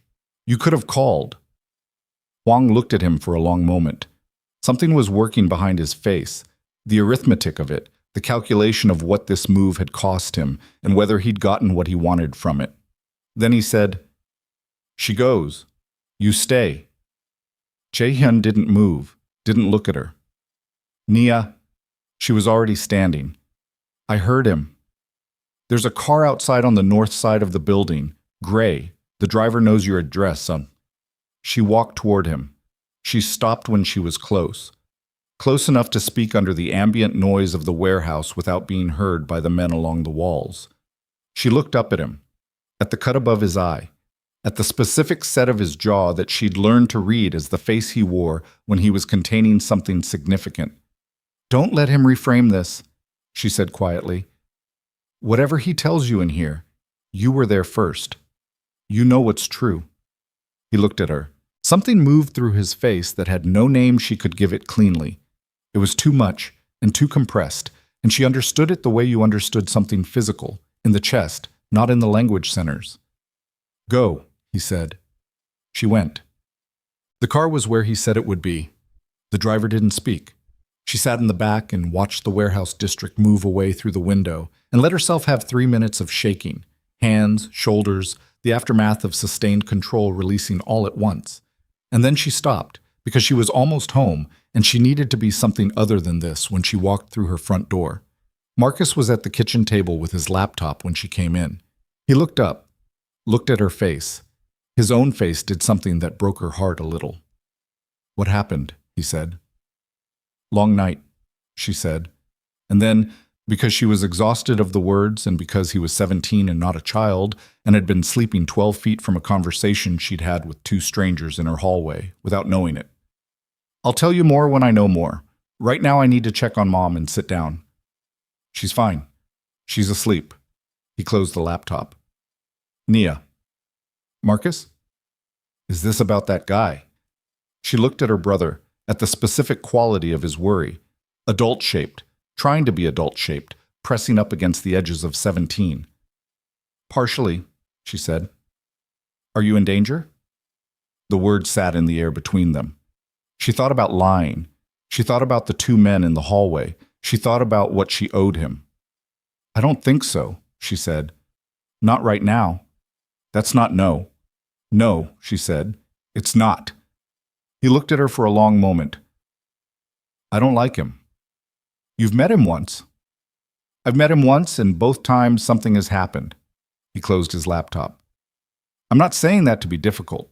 I'm saying it because you're my sister and you're the person who holds this whole thing together, and if something happened to you—" His voice cracked on the last word and immediately reconstructed itself, the same way it had in the hospital hallway, that same furious reconstruction. "I need you to be okay." She crossed the kitchen and hugged him. He was taller than her by 4 inches now, had been for 2 years. And it still surprised her every time, the way her head fit differently against his shoulder than it used to. "I'm okay," she said. "I'm going to stay okay." She meant it. She intended it with every part of herself. She just didn't know yet what it was going to cost. Jae-hyun called at 1 a.m. "Are you home?" he said. "Yes. You?" "Yes." A pause. "Hwang and I talked for 2 hours. And? He wants a territorial expansion into Lower Manhattan. He's been blocked by my organization's presence there for 4 years, and he's been looking for a pressure point." A pause. "You were the pressure point." "Was," she said. "Was," he confirmed. "I gave him a negotiated entry into 2 blocks he wanted, in exchange for a formal agreement that you and your family are entirely outside the scope of any operation he runs, now or in the future. Written, witnessed." She sat with that. "You gave up territory?" "Yes." "For a piece of paper?" "For a piece of paper that carries significant weight in the way these agreements work." His voice was flat and informational. "In my world, certain agreements function as binding as contracts because the consequences of breaking them are understood by everyone involved. And you trust that. More than I trust his goodwill." A pause. "It's not perfect, but it's the best available option that doesn't involve significantly more violence." She closed her eyes. "You said you didn't want to go back." "I didn't go back," he said. "I negotiated. There's a difference." "Is there?" A silence. "Yes, there is. I've lived both. They feel different." Another pause, longer. "I need to tell you something." She waited. "Reeves, the FBI agent. She'll contact you again, within the week probably. The Hwang situation will have created movement in their surveillance, and she'll want to know what you know about tonight." He paused. "I'm not going to tell you what to say to her." "Good," she said, "because I'd ignore you if you did." A beat. "I know." Something in his voice shifted. Fractional, but she heard it. "I need you to know something, what Hwang said about you making me soft." I heard him. "He's wrong about the word," Jae-hyun said. "He's not wrong about the effect." A pause that had weight in it. "I am different than I was 8 weeks ago. I make different calculations. I weigh different things." Another pause. "I don't know if that makes me less dangerous or more. But I need you to know that whatever is different, I don't regret it." She was quiet for a moment. Her apartment was still around her, the ordinary sounds of it, the refrigerator and the distant traffic, and her mother's faint cough from the next room. "Get some sleep," she said. "Cut above your eye needs cleaning." "It's fine." "Jae-hyun." "It's fine," he said. And she could hear underneath it something that might have been the faintest edge of a smile. "Good night, Nia." "Good night," she said. "Sec," Reeves called on Thursday. Nia picked up on the second ring. "I expected you sooner," she said. A pause. "You've been busy." "Sit down with me," Nia said. "Not a coffee shop. Somewhere that's not public." Another pause. "That's an unusual request from someone in your position." "I have something to tell you," Nia said, "and I want to tell it in a room where I'm not being watched from 4 angles by your colleagues." She paused. "I'm not a threat to your case. I'm not protecting him. I'm asking for a professional conversation." Reeves was quiet for 3 seconds. "I'll text you an address," she said. The room Reeves brought her to was a field office conference room. Nothing dramatic, just a table and chairs and a window that looked at another building's brick wall. One other agent in the corner whose name she wasn't given. Nia sat down, put her hands flat on the table. "I was approached by Hwang Jun-seo," she said, 4 days ago. "His people took me from a vehicle. He asked me to place a listening device in Seo Jae-hyun's estate." Reeves went very still. "I didn't agree," Nia said. "I want that clear. And I'm not here to give you Hwang either, because I don't have anything useful about his operation. I'm here because you told me I wasn't in trouble, and I'm testing whether that was true." "It was true," Reeves said carefully. "Then I want something in return for what I just told you." She held the agent's eyes. "I want to know what your case actually looks like, not the recruitment pitch, the real shape of it." "That's not something I can—" "He's changing," Nia said. "His operation, the direction of it. I know that's not evidence. I know it doesn't affect your case, and I know the law doesn't care about intentions." She paused. "I'm not asking you to stop. I'm asking you to tell me what the end of this actually looks like. Because I'm inside it now, whether I want to be or not, and I need to understand the geography." Reeves looked at her for a long moment, at the agent in the corner, back at Nia. "The case closes with indictments," she said, "at every organizational level. The question of cooperation and testimony is case-dependent." "If someone cooperated from the inside," Nia said, "voluntarily, what would that change?" The room was very quiet. "Everything," Reeves said. But she didn't tell Jae-hyun about the conversation with Reeves immediately. She needed to sit with it. The specific weight of what she'd said and what Reeves had said back, the shape of what she was beginning to understand was the only door in this building that led somewhere other than more of what had already happened. She thought about it for 6 days. She taught her classes. She drove Marcus to his SAT prep. She sat with her mother through a pulmonologist appointment that delivered cautiously optimistic news and cost $400 she didn't have. She called Tanya twice and told her progressively more of the truth each time, watching Tanya receive it with the focused horror of someone who loved her and was trying very hard not to say "I told you so." On the 7th day, she called Jae-hyun and asked him to come. He came. They sat in the library at his estate, the same room as the first time, and she told him everything. Reeves, the question she'd asked, the answer she'd received. He listened without interrupting. When she finished, the room was quiet for a long time. "You asked about cooperation," he said. "Yes, on my behalf." "I asked a question," she said. "I didn't make any decisions. I wouldn't make that decision. That's yours." He was looking at the window. His profile was very still. "If I cooperated," he said slowly, "the organization falls. Everything I've built, everyone who built it with me, the legitimate side survives. Those businesses are clean enough. But the people," he stopped, "some of them deserve what happens to them. Some of them don't. I've spent 14 years knowing which is which and not being able to do anything about the difference. And now?" He turned and looked at her. The particular exhaustion she'd seen in him that first night. Not tiredness, the deeper thing, the kind that came from carrying weight for so long it had become structural. It was there, but changed, reshaped, like a building that's had some of its load-bearing walls rerouted. "Now," he said. There might be a difference. She held his eyes. This is the part where you tell me I don't understand what I'm asking. You understand, he said. That's what makes it. He stopped, looked away. You walked toward me in a room full of people who were afraid of me. You didn't know who I was. No. You knew I was alone. He said it without drama, without sentiment, just fact. That was enough for you. She looked at him. At the cut above his eye, healed now to a thin line. At his hands, which were still, the stillness she'd read, from the beginning, as control, and which she now understood was also something else, a man who had learned to hold himself very, very carefully because the alternative was coming apart. I can't promise you what happens next, she said. I can't promise Reeves does what she says. I can't promise the people you're worried about are protected. I can't promise you anything. I know.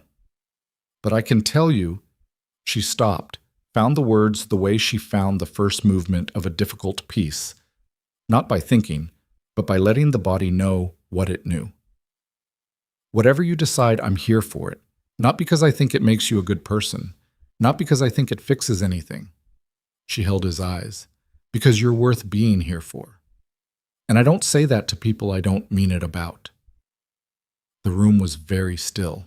Then, from somewhere in the house, deep in the structure of it, something she hadn't heard before in all the evening she'd spent in this building. She heard music. Faint, a few rooms away, the building's sound system carrying something slow and instrumental through the walls. Jae-hyun heard it too. He looked toward the sound and something crossed his face. Open, unguarded, the door not just ajar now, but off its hinges entirely. My housekeeper, he said quietly. She plays it in the evenings. I told her to stop, years ago. A pause. Apparently she started again. When? He looked at her. About 8 weeks ago. She was quiet. She's been watching me, he said. She told me once that music is how she knows if someone is still in there. He looked back toward the sound.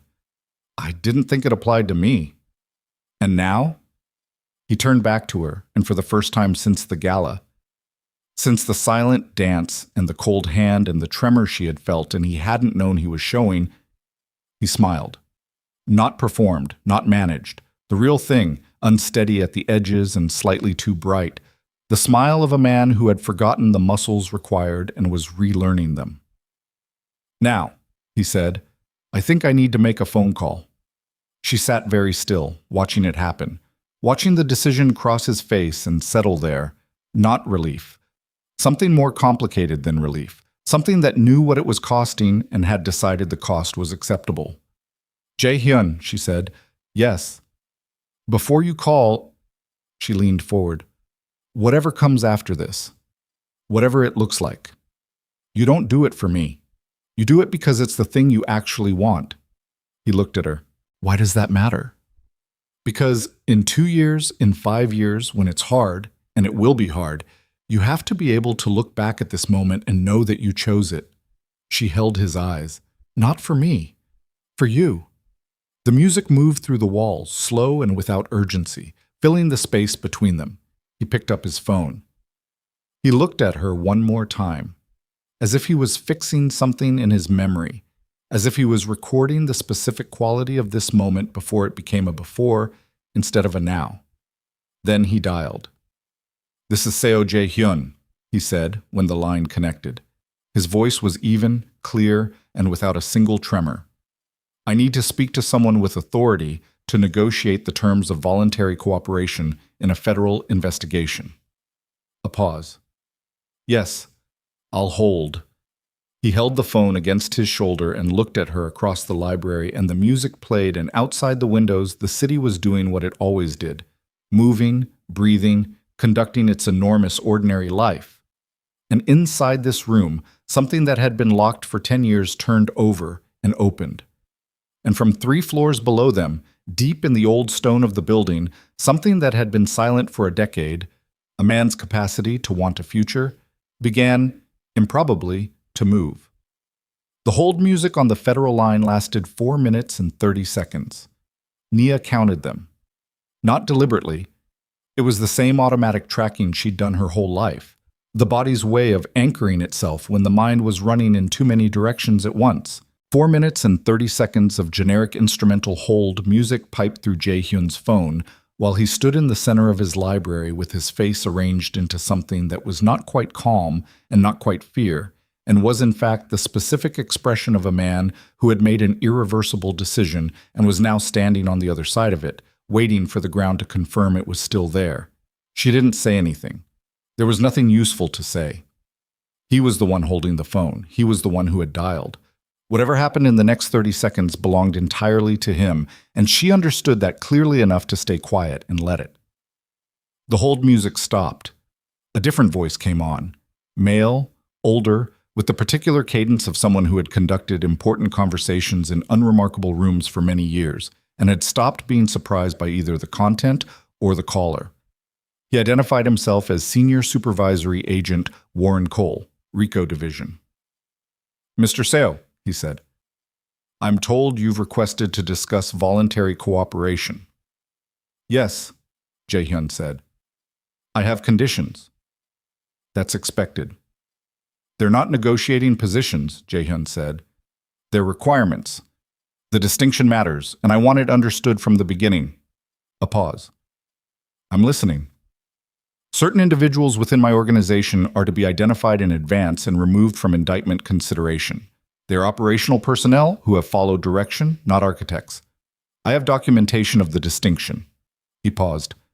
"The legitimate business infrastructure, and 8 companies, all clean for the past 3 years, is to remain untouched and transferred to legal management without federal seizure." "Mr. Seo, I'm not finished." His voice had not risen. It was, if anything, quieter. "I will provide testimony, documentation, and direct cooperation sufficient to close not only your current case, but 2 related investigations I'm aware of that you may not have full visibility on. The Hwang organization in Philadelphia is one of them." A pause. "In exchange for those conditions, I will give you everything, fully and without concealment." The line was quiet for a moment. "This conversation needs to happen in person," Cole said, "with counsel present on both sides." "I have counsel," Jae-hyun said. "I can have him present within 4 hours." "Tomorrow morning," Cole said. 8 o'clock. I'll text this number and address." "Tomorrow morning," Jae-hyun confirmed. He hung up. He stood with the phone in his hand for a moment. The music had stopped at some point, the housekeeper's music from the lower floors, and the house was very quiet now, the particular quiet of a large building at night settling into itself. He turned and looked at Nia. "It's done," he said. She nodded. "It doesn't feel like anything yet," he said, more to himself than to her, as though he was surprised by the absence of sensation, by the fact that 10 years could be redirected in 4 minutes and 40 seconds, and the room could still look exactly the same afterward. "It will," she said. "Give it time." He looked at her for a long moment. Then he crossed the room and sat down, not in his usual chair, the one that had come to feel like a formal position, but on the edge of the couch, elbows on his knees, the posture of someone who has put something down and hasn't yet figured out what to do with their hands without it. "I need to tell you something," he said. "Okay." "I have money set aside. Clean money, documented source. It was always intended for—" He stopped. Reconsidered the sentence. "I don't know what I intended it for. It's been sitting for 7 years. I want your mother to have access to the best pulmonary specialist on the East Coast. Not as a gift, as I don't know what the right word is. As something I want to do because I'm able to and because it matters." She looked at him. "Jae-hyun, I know what you said about the line." "The line was about money changing what I am to you," she said. "It wasn't about my mother's health." "I know." He looked at his hands. "I'm asking permission. That's different from before." She was quiet for a moment. Outside, a car passed on the road below the estate, its headlight sweeping briefly across the ceiling through a gap in the curtains. "Yes," she said. "Okay." Something released in his face. Small. Visible to her now, in the way things had gradually become visible. The minute expressions he'd trained himself out of that were coming back, slowly, like a language relearned through immersion. "Thank you," he said. Don't thank me for that, she said. That's not a thing to thank someone for. He almost smiled. Not quite. You're very specific about what I'm allowed to thank you for. I'm specific about most things, she said. You've had 8 weeks to notice that. I've noticed, he said. And this time it was a smile. Faint, unsteady, the relearned thing. The meeting with Cole lasted 6 hours. She wasn't there. That was correct. This wasn't her room to be in, and she understood that cleanly enough not to argue with it. Jae-hyun's attorney was a man named Ellison, who had the quality of someone who had spent 30 years in rooms like this and had very few words left for anything outside of them. He and Jae-hyun went at 8 in the morning, and she went to the community center and taught her classes and didn't check her phone during either of them. Delphine at the bar said, "You're somewhere else today." "I'm right here," Nia said. "Your body is," Delphine said. "You're somewhere else." She corrected Delphine's arm position and didn't argue the point because Delphine was not wrong. He called at 2:47 in the afternoon. "It's done," he said. Again. The same 2 words as the night before, but carrying different weight now. Heavier, more specific. The done that came after something was actually finished rather than just decided. "How did it go?" 6 hours, he said. Ellison earned his fee. A pause.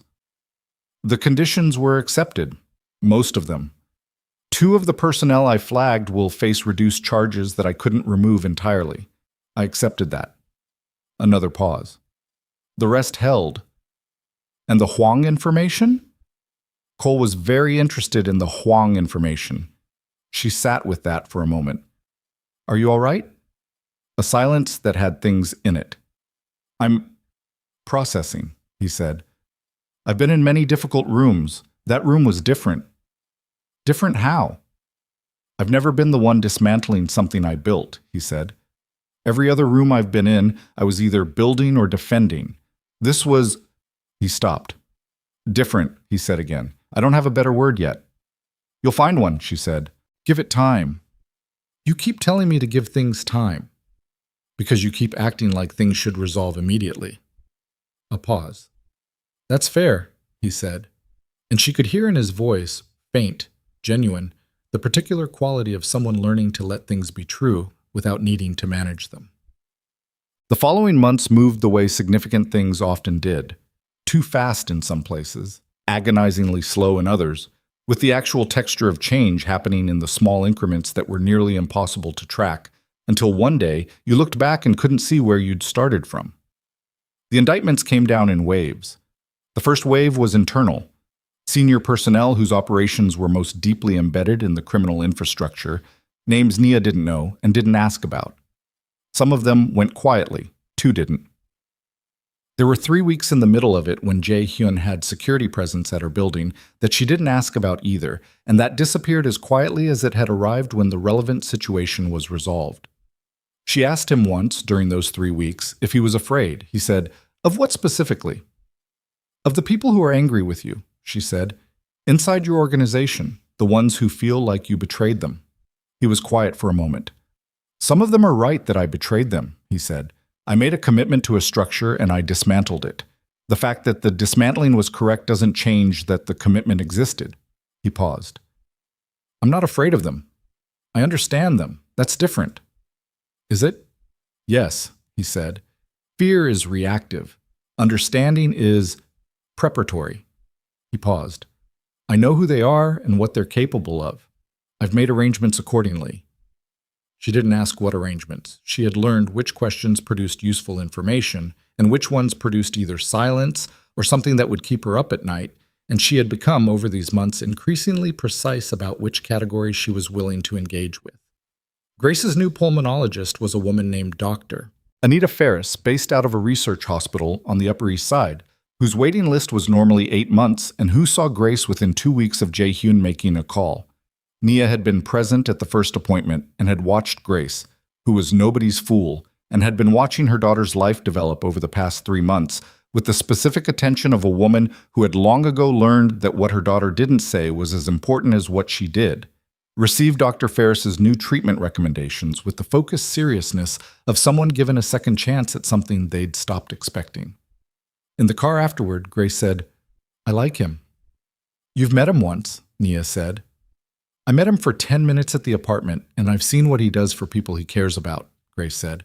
"I don't need more than that." "Mom?" "I'm just noting," Grace said, in the exact tone she'd used the night Nia came home from the estate for the first time, which meant she was doing considerably more than noting. Idam. Marcus got into college.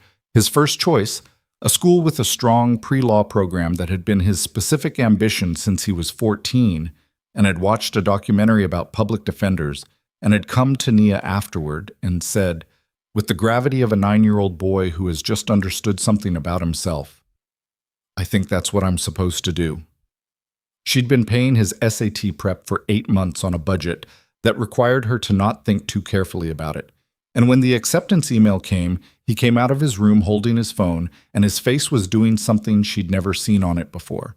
The specific undone quality of a thing you've been working toward for so long that its arrival hasn't processed yet. She hugged him until he told her to stop. Then she went into the bathroom and cried for 2 minutes, which was the allotted time, and came back out and made dinner. She told Jae-hyun that night.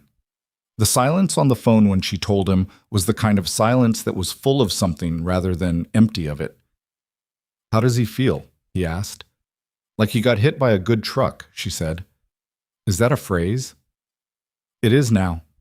She was smiling. She could hear dimly that he could tell. "I'd like to meet him," Jae-hyun said. "Properly, if he's willing." She thought about that. About Marcus in the kitchen doorway saying, "I don't like him," and meaning, "I'm afraid for you." About the particular arithmetic of trust, how long it took to build, and how specific it was to each person, and how it couldn't be transferred or assumed. "Let me talk to him," she said. The conversation with Marcus happened on a Sunday.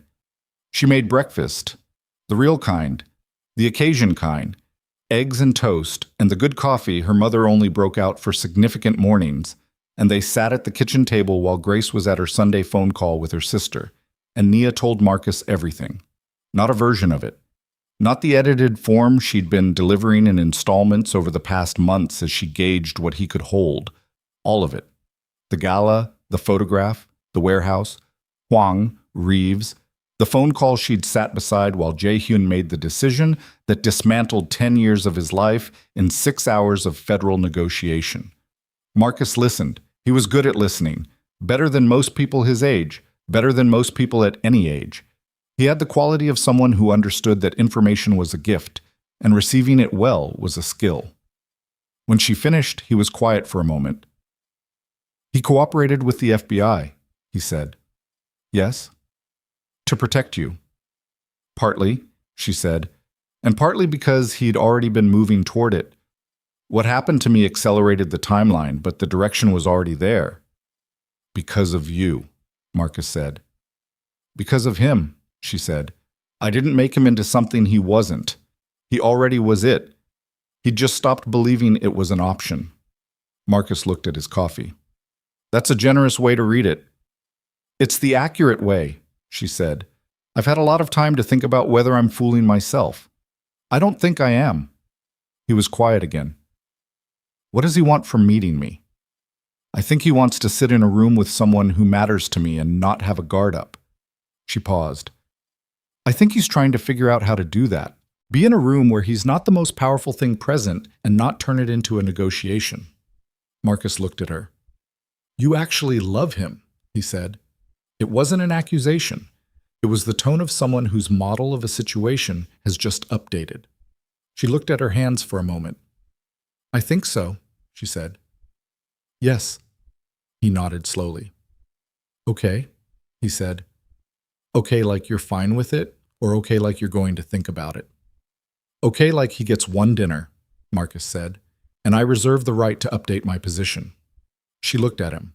At this boy who was not a boy anymore, who was going to college in 8 months, who held his fear as protectiveness and his protectiveness as love. "When did you get so reasonable?" she said. "I learned from watching you," he said. "Unfortunately." The dinner was at her apartment. Jae-hyun came without security. Actually without it, which she understood had required him to override several of his people's strong recommendations. He came with a bottle of something that had clearly been chosen carefully, and that Grace received with genuine pleasure, and Marcus received with a raised eyebrow and a studied neutrality that was itself a kind of offering. The first 20 minutes were the hardest. Jae-hyun was not a natural dinner guest. She'd known that going in, he was calibrated for rooms where he was either in command or under assessment, and this room was neither, and she could see the adjustment happening in real time, the slight stiffness at the table, the way he picked up his fork and then set it down, the careful attention to what everyone else was doing as though the social cues were in a dialect he was translating a half-beat behind. And then Marcus asked him something about the import-export business, the public-facing one, the legitimate company that was in the process of being transferred to new management, and Jae-hyun answered, and Marcus asked a follow-up question that was sharp and specific and revealed that he had looked things up, had done research, had come to this table prepared, and something shifted in Jae-hyun's face. Not surprise exactly. Recognition. "You researched me," Jae-hyun said. "Wouldn't you?" Marcus said. A pause. "Yes," Jae-hyun said. "I would." "Then we're starting from the same place," Marcus said. From the kitchen, where Grace was allegedly getting more bread and actually giving them space to do whatever this was, Nia heard the specific quality of silence that followed and knew, not hoped, knew, that something had shifted. They talked until 11. Grace went to bed at 9:30 with the satisfied expression of a woman who had gotten what she came for and didn't need to push the point. Marcus and Jae-hyun ended up on opposite sides of the kitchen table with the remains of dinner between them, talking about law, Marcus's intended study, and the specific brutal irony of Jae-hyun's current engagement with it, with a candor that surprised her and clearly surprised both of them. At one point, Marcus said, "Did you think it would feel like this? Cooperating?" Jae-hyun was quiet for a moment. "I thought it would feel like losing," he said. "It feels more like a debt being paid, not to anyone specific, just a debt." Marcus looked at him. "Is that enough? To make it worth it?" Another pause. "Ask me in 5 years," Jae-hyun said. Marcus nodded. "I will," he said. And the tone of it was not casual. It was the tone of someone who intended to actually do the thing they said, who was already rearranging the future to include the follow-up. When Jae-hyun left that night, Marcus said at the door, "You can come back." Jae-hyun looked at him. "Thank you." "Don't make me regret it," Marcus said, and the corner of his mouth moved, barely, briefly, and that was that. Chum. The federal process took the better part of a year. Nia didn't experience it as a dramatic thing. There were no courtroom moments, no climactic testimony scenes. It was paperwork and depositions, and Ellison's calm voice on speakerphone, and Jae-hyun's increasingly compressed silences during the weeks when things were particularly active, and then the slow unwinding of those silences when they weren't. Reeves called twice. Professional. Measured. Each call was brief, and she treated Nia with the specific courtesy that the FBI extended to people who had been, however tangentially, useful. Nia thanked her and hung up and didn't feel anything particularly complicated about it. The Hwang indictments came down separately, 8 months in. She read about it in the news. A brief item, corporate speak for the arrest of several individuals connected to organized crime interests in the Philadelphia area. She read it at the kitchen table over coffee and set her phone down and went to teach her morning class. What she didn't read in the news, because it wasn't there, because it was the kind of thing that didn't make it into news, was that Hwang Jun-seo had, in the final week before the indictments came down, made one last attempt to reach Jae-hyun, not through men and photographs and warehouses, through a formal message sent through the remaining channels that still functioned between their organizations, requesting a conversation. Jae-hyun had declined. He told her about it afterward, quietly, over the phone one night when she could hear by his voice that he was tired in the bone-deep way that had nothing to do with sleep. "He wanted to negotiate," Jae-hyun said, "and you said no." "I said there was nothing left to negotiate." A pause. He told me I had destroyed something that took 30 years to build, and that I would spend the rest of my life understanding what I'd cost myself. She was quiet. Is he right? About the cost? Yes, Jae-hyun said. About the rest of it, I don't know yet. A pause. I think the rest of it depends on what happens next. What happens next, she said, is that you finish this and figure out who you are when it's over. And who do you think that is? She thought about it. Genuinely, the way she thought about things she didn't have a ready answer to. Someone who picked up his phone and made the hardest call of his life, she said, and held the line all the way through it. That doesn't go away when the case closes. He was quiet for a long moment. Nia, he said. Yes. I need to ask you something. Something in his tone, a shift in register, a specific kind of weight, made her sit up slightly from where she'd been leaning against the kitchen counter. Okay, she said. Not on the phone, he said. Can I see you tomorrow? He took her to a rooftop. Not a venue, not a restaurant, the rooftop of one of the legitimate buildings in his portfolio. A converted warehouse in Brooklyn that was in the process of becoming something else, its floors being remade into affordable studio spaces for working artists.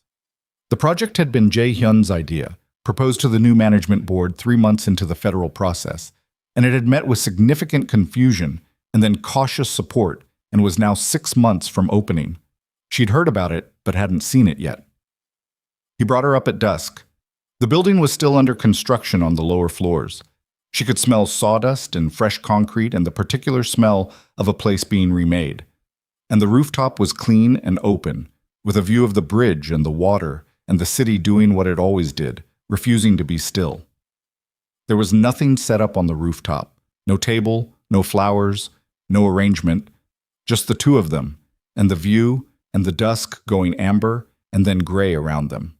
He stopped at the edge of the roof, where a low barrier separated them from the drop, and turned to face her. He was nervous.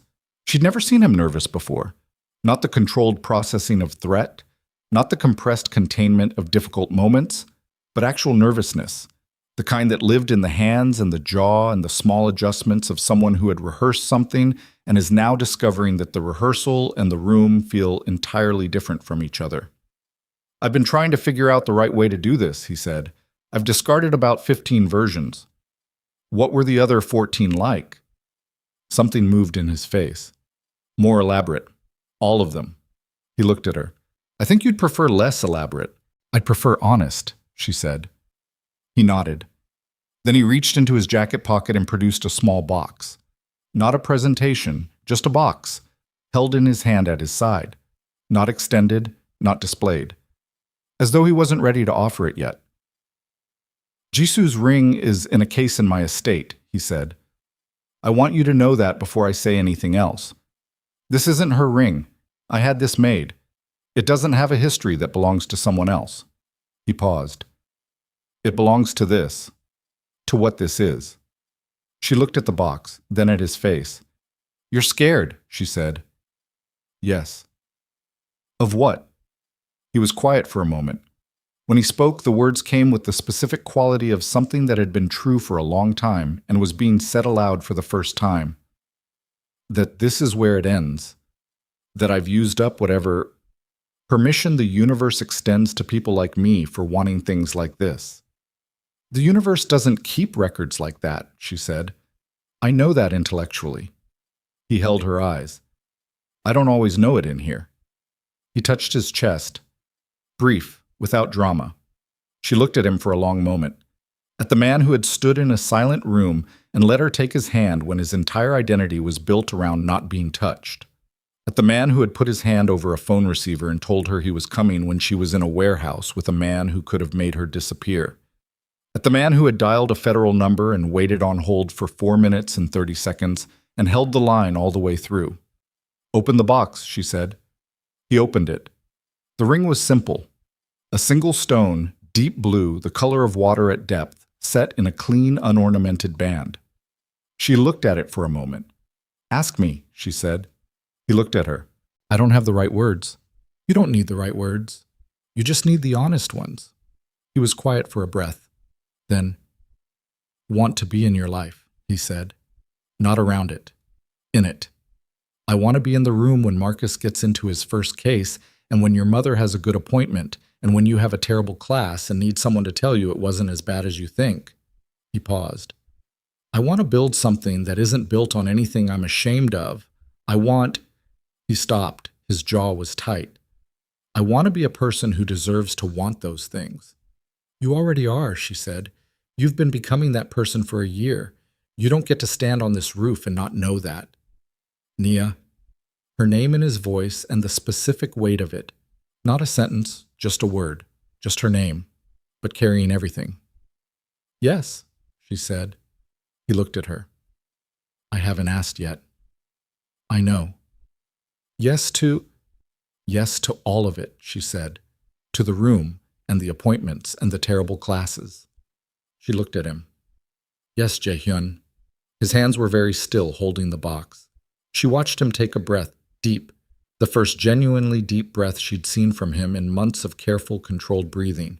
And then he took the ring from the box, and she held out her hand, and he put it on her finger, and it fit, which surprised her, and clearly didn't surprise him. You had it measured, she said. I borrowed a ring from your jewelry box 6 weeks ago, he said, and returned it. She stared at him. That's incredibly presumptuous. Yes.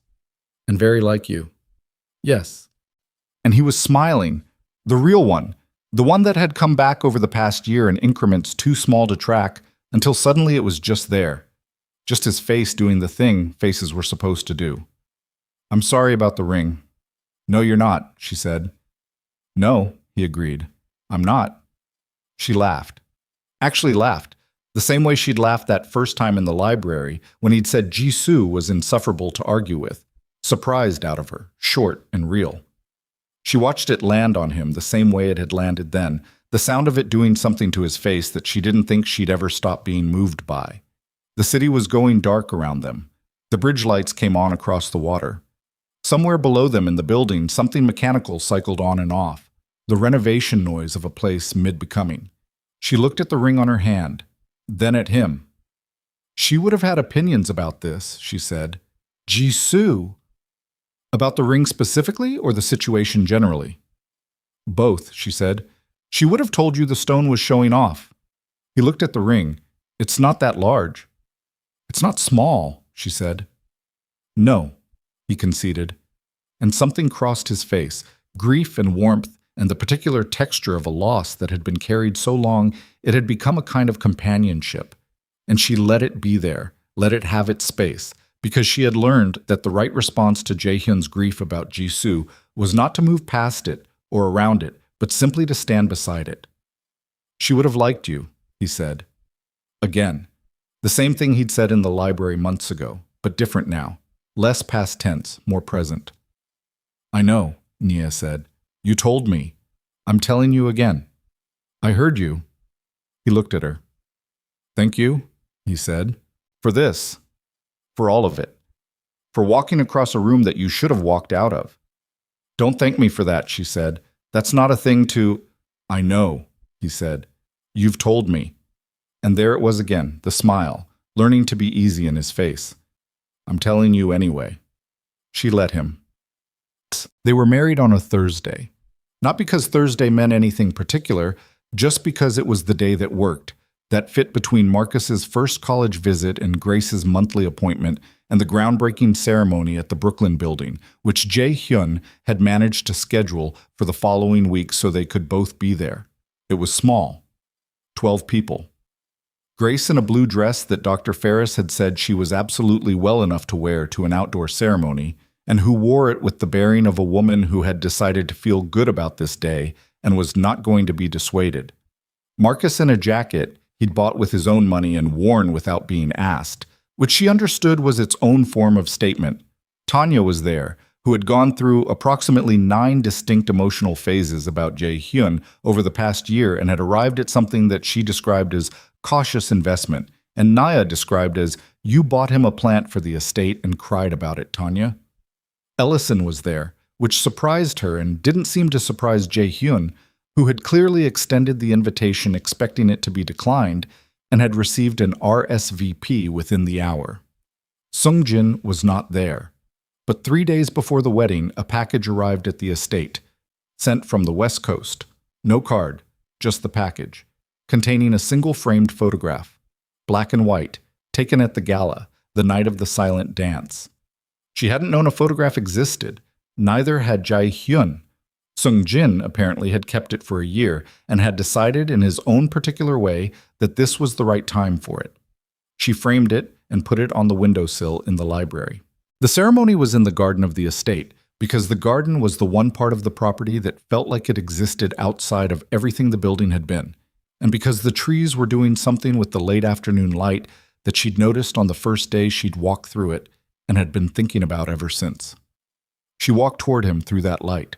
No music. She had thought about it and decided she didn't want any, that the silence felt right, that it was the original vocabulary of whatever this was, and she didn't want to put something over it. He was waiting for her the way he'd waited on the rooftop, the nervousness visible, the hands very still at his sides, his face doing the thing it did now when he was feeling something significant and had stopped trying to manage it. When she reached him, he said very quietly, just for her, under whatever the officiant was saying, "You're here." "I told you I would be," she said. "I know," he said. He stopped. "I'm still learning that things I'm told will happen actually happen." She took his hand. It was warm. Had been warm for months now. She couldn't remember exactly when the cold had gone, only that one day she'd held his hand and it was just a hand, just warm, just his. "I'm here," she said. "I'm staying here." He looked at her. Everything that had been locked for 10 years. Everything she'd seen the first crack of that night across a gala floor, in the fraction of a second when his hand had trembled and he hadn't known it. All of it open, not healed, not resolved into something clean, just open and inhabited and genuinely his again. "Okay," he said. Chat. 3 years after the wedding, Nia opened the dance academy. It occupied the ground floor of the Brooklyn building, the one that had been a construction site on the night he'd proposed, the one that smelled of sawdust and fresh concrete and becoming. The upper floors had been artist studios for 18 months. The ground floor had waited for her. She named it Grounded. Because she had spent 15 years teaching people that the floor was not the enemy, that gravity was not a constraint but a conversation partner, that the whole point was to know exactly where the earth was so that you could decide what to do with it. The opening was a full house. She had students from the community center who'd followed her, and new students, and B.A., the 9-year-old she'd been letting sit in for free 2 years ago, who was now 11 and had turned out to have a genuine gift, the kind that declared itself early and forcefully and made it very difficult for the person hosting it to think about doing anything else. Marcus came, home from his first year of college, in a different jacket than the wedding one, but with the same bearing. He stood in the back of the room during the opening performance, and Nia, who was watching from the wings, saw him watching the students with the specific expression of someone whose model of something has just expanded. The face of a person who has just understood that a thing they thought they knew has more dimensions than they realized. Grace sat in the front row. She was breathing better than she'd been in 6 years. Dr. Ferris had put her on a new protocol 8 months ago that had returned things to her that Nia had quietly stopped expecting. A full night's sleep, the ability to take the stairs, a morning without the inhaler. She was not cured. It was not a story with that ending. But she was there, front row, straight-backed, watching her daughter's students move through light. And that was the ending that was available, and it was enough. It was more than enough. Jae-hyun stood beside her. He was no longer the man whose name appeared in financial journals or criminal intelligence reports. He was, on paper, a businessman with clean accounts, and a board-managed portfolio, and a charitable foundation that funded community arts programs across 3 boroughs. He was not anonymous, so there were people who knew what he had been, would always know, but he had become something other than defined by it. He had told her once, in the 2nd year, that he'd stopped waiting for the other shoe to drop, that the specific vigilance he'd maintained for a decade, the constant low-level assessment of exits and threats, and who in any room might be the one, had begun, incrementally, to quiet. Not gone. He didn't pretend it was gone, and she didn't ask him to, but quieter. She'd said, What does that feel like? He thought about it. Like a sound you've gotten so used to that you stopped hearing it, he said. And then one day it's less loud and you notice the difference. Is the difference good? It's frightening, he said. And then it's good. She understood that. She thought about the night she'd stood at her peephole looking at a photograph of herself and felt the floor go unreliable. She thought about the warehouse, the cold concrete, the chair she'd pulled across the floor. She thought about the hospital corridor the night her mother's lung had declared itself in crisis for the first time, and she'd had to hold the wall for 20 minutes in the dark before she could go back to Marcus in the waiting room. The frightening part always came first. The good part required you to get through it. The year after the academy opened, they had a daughter. She arrived early, not dangerously early, but enough to require a week in the NICU that aged Nia approximately a decade, and during which Jae-hyun sat in a chair beside the incubator for 6 days with the particular stillness of a man who had decided that this was where he was staying and no force available to the universe was going to move him. On the 6th day, when they were told she could come home, Nia watched him lift the baby from the incubator for the first time with the care of someone handling something that had redefined the meaning of the word fragile.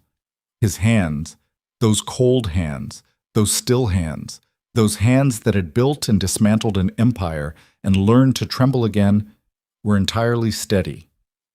He looked at the baby. The baby, with the vague, unfocused attention of a week-old person, seemed to look back. "Hello," he said, very quietly. In Korean, which he did sometimes now when he was in a register that didn't have English yet. Nia watched his face from across the small room. She watched something happen in it that she didn't have a name for, that she thought maybe didn't have a name yet, a thing too new to have been named by anyone. They had agreed on her name months before. They had talked about it, about what names meant, about inheritance and memory, and what you gave someone when you gave them a name, and they had agreed together, without pressure, from either side. Her name was Seo Jina, not Jisoo, close enough to honor, different enough to be her own. The evening after the Academy's second anniversary performance, the one where B danced the lead piece and made 4 people in the front row cry, including Marcus, who maintained afterward that something had gotten in his eye, Jae-hyun was waiting backstage. He was holding Jina on his shoulders. She was 2 years old and had recently made the discovery that height was a form of power, and she gripped his head with both hands with the satisfaction of someone who had figured out an excellent system. When the last curtain call finished and the house lights came up and Nia came off stage flushed and tired and still half inside the performance, she found him waiting in the specific way he waited for her, not scanning the room, not managing the space, just oriented toward the door she'd come through, as though this was the direction that mattered. Gina saw her and made a sound that was her current best attempt at mama. "I know," Jae-hyun told her solemnly. "She was very good." "Da," Gina said, which was her current best attempt at several things. Nia reached them and he extended his free hand, the gesture worn smooth now by 2 years of practice. Natural, the way things became natural when they were done enough times, when the body finally stopped being surprised by what it was being asked to feel. "Dance with me," he said. The backstage was emptying around them, crew carrying equipment, students in various stages of post-performance unwinding, someone's parent navigating the narrow corridor with a bouquet. "There's no music," she said. "There wasn't the first time either," he said. She looked at him, at the hand extended toward her, steady and warm and entirely itself. At Gina on his shoulders, watching the backstage traffic with the focused wonder of someone for whom everything was still arriving for the first time. She thought about a gala floor, 11 years ago in another version of their lives, and a room full of people who were afraid of something she had walked directly toward because she recognized loneliness and she could not, practically could not, leave it standing there unacknowledged. She thought about the tremor in his hand that first night, the cold of it, how long it had taken to become warm. She took his hand. They moved together in the busy backstage corridor, slow and unhurried, while crew members stepped around them with the good-natured patience of people who had gotten used to their boss and her husband conducting occasional private dances in public spaces. Gina, above them, watched with her hand still gripping her father's head, and then, with the decisive authority of a 2-year-old who has assessed a situation and found it satisfactory, began to clap. Not in rhythm. She hadn't figured out rhythm yet, but with everything she had. Nia laughed. The sound came out of her the way it always did. Surprised, real, not performative, just hers. She felt Jae-hyun's hand tighten fractionally around hers when it happened, the way it had been tightening for 2 years when she laughed. The small, involuntary response of a body that had decided this was worth holding on to. She has no sense of rhythm, Jae-hyun said. Jisoo would have said that was a medical condition, Nia said. Yes, he said. She would have. Gina clapped on, indifferent to the assessment. The corridor gradually emptied around them. The performance sounds faded to the ordinary sounds of a building settling into quiet. Outside, the city went on doing what it had always done and would continue to do long after any of this. The ordinary, enormous persistence of a world that did not stop for grief or transformation or the particular miracle of a man learning at 41 that his hands were allowed to hold on. But in this corridor, in this moment, they moved. Not perfectly. Never perfectly. She'd taught him enough in 2 years to get through a song without stepping on her, and that was the accurate description of where they were. And it was enough, and it was theirs. He pulled her slightly closer. She let him. Above them, their daughter clapped. And the story that had begun with a woman walking toward a man everyone else was walking away from, that had moved through warehouses and libraries and federal conference rooms and hospital corridors and rooftops at dusk, settled, finally, into the quiet and ordinary and entirely sufficient thing it had always been working toward. Not a resolution, not an ending, just a life. Fully inhabited, genuinely chosen, by 2 people who had both, in their different ways, stopped believing that was still available to them, and had turned out to be wrong.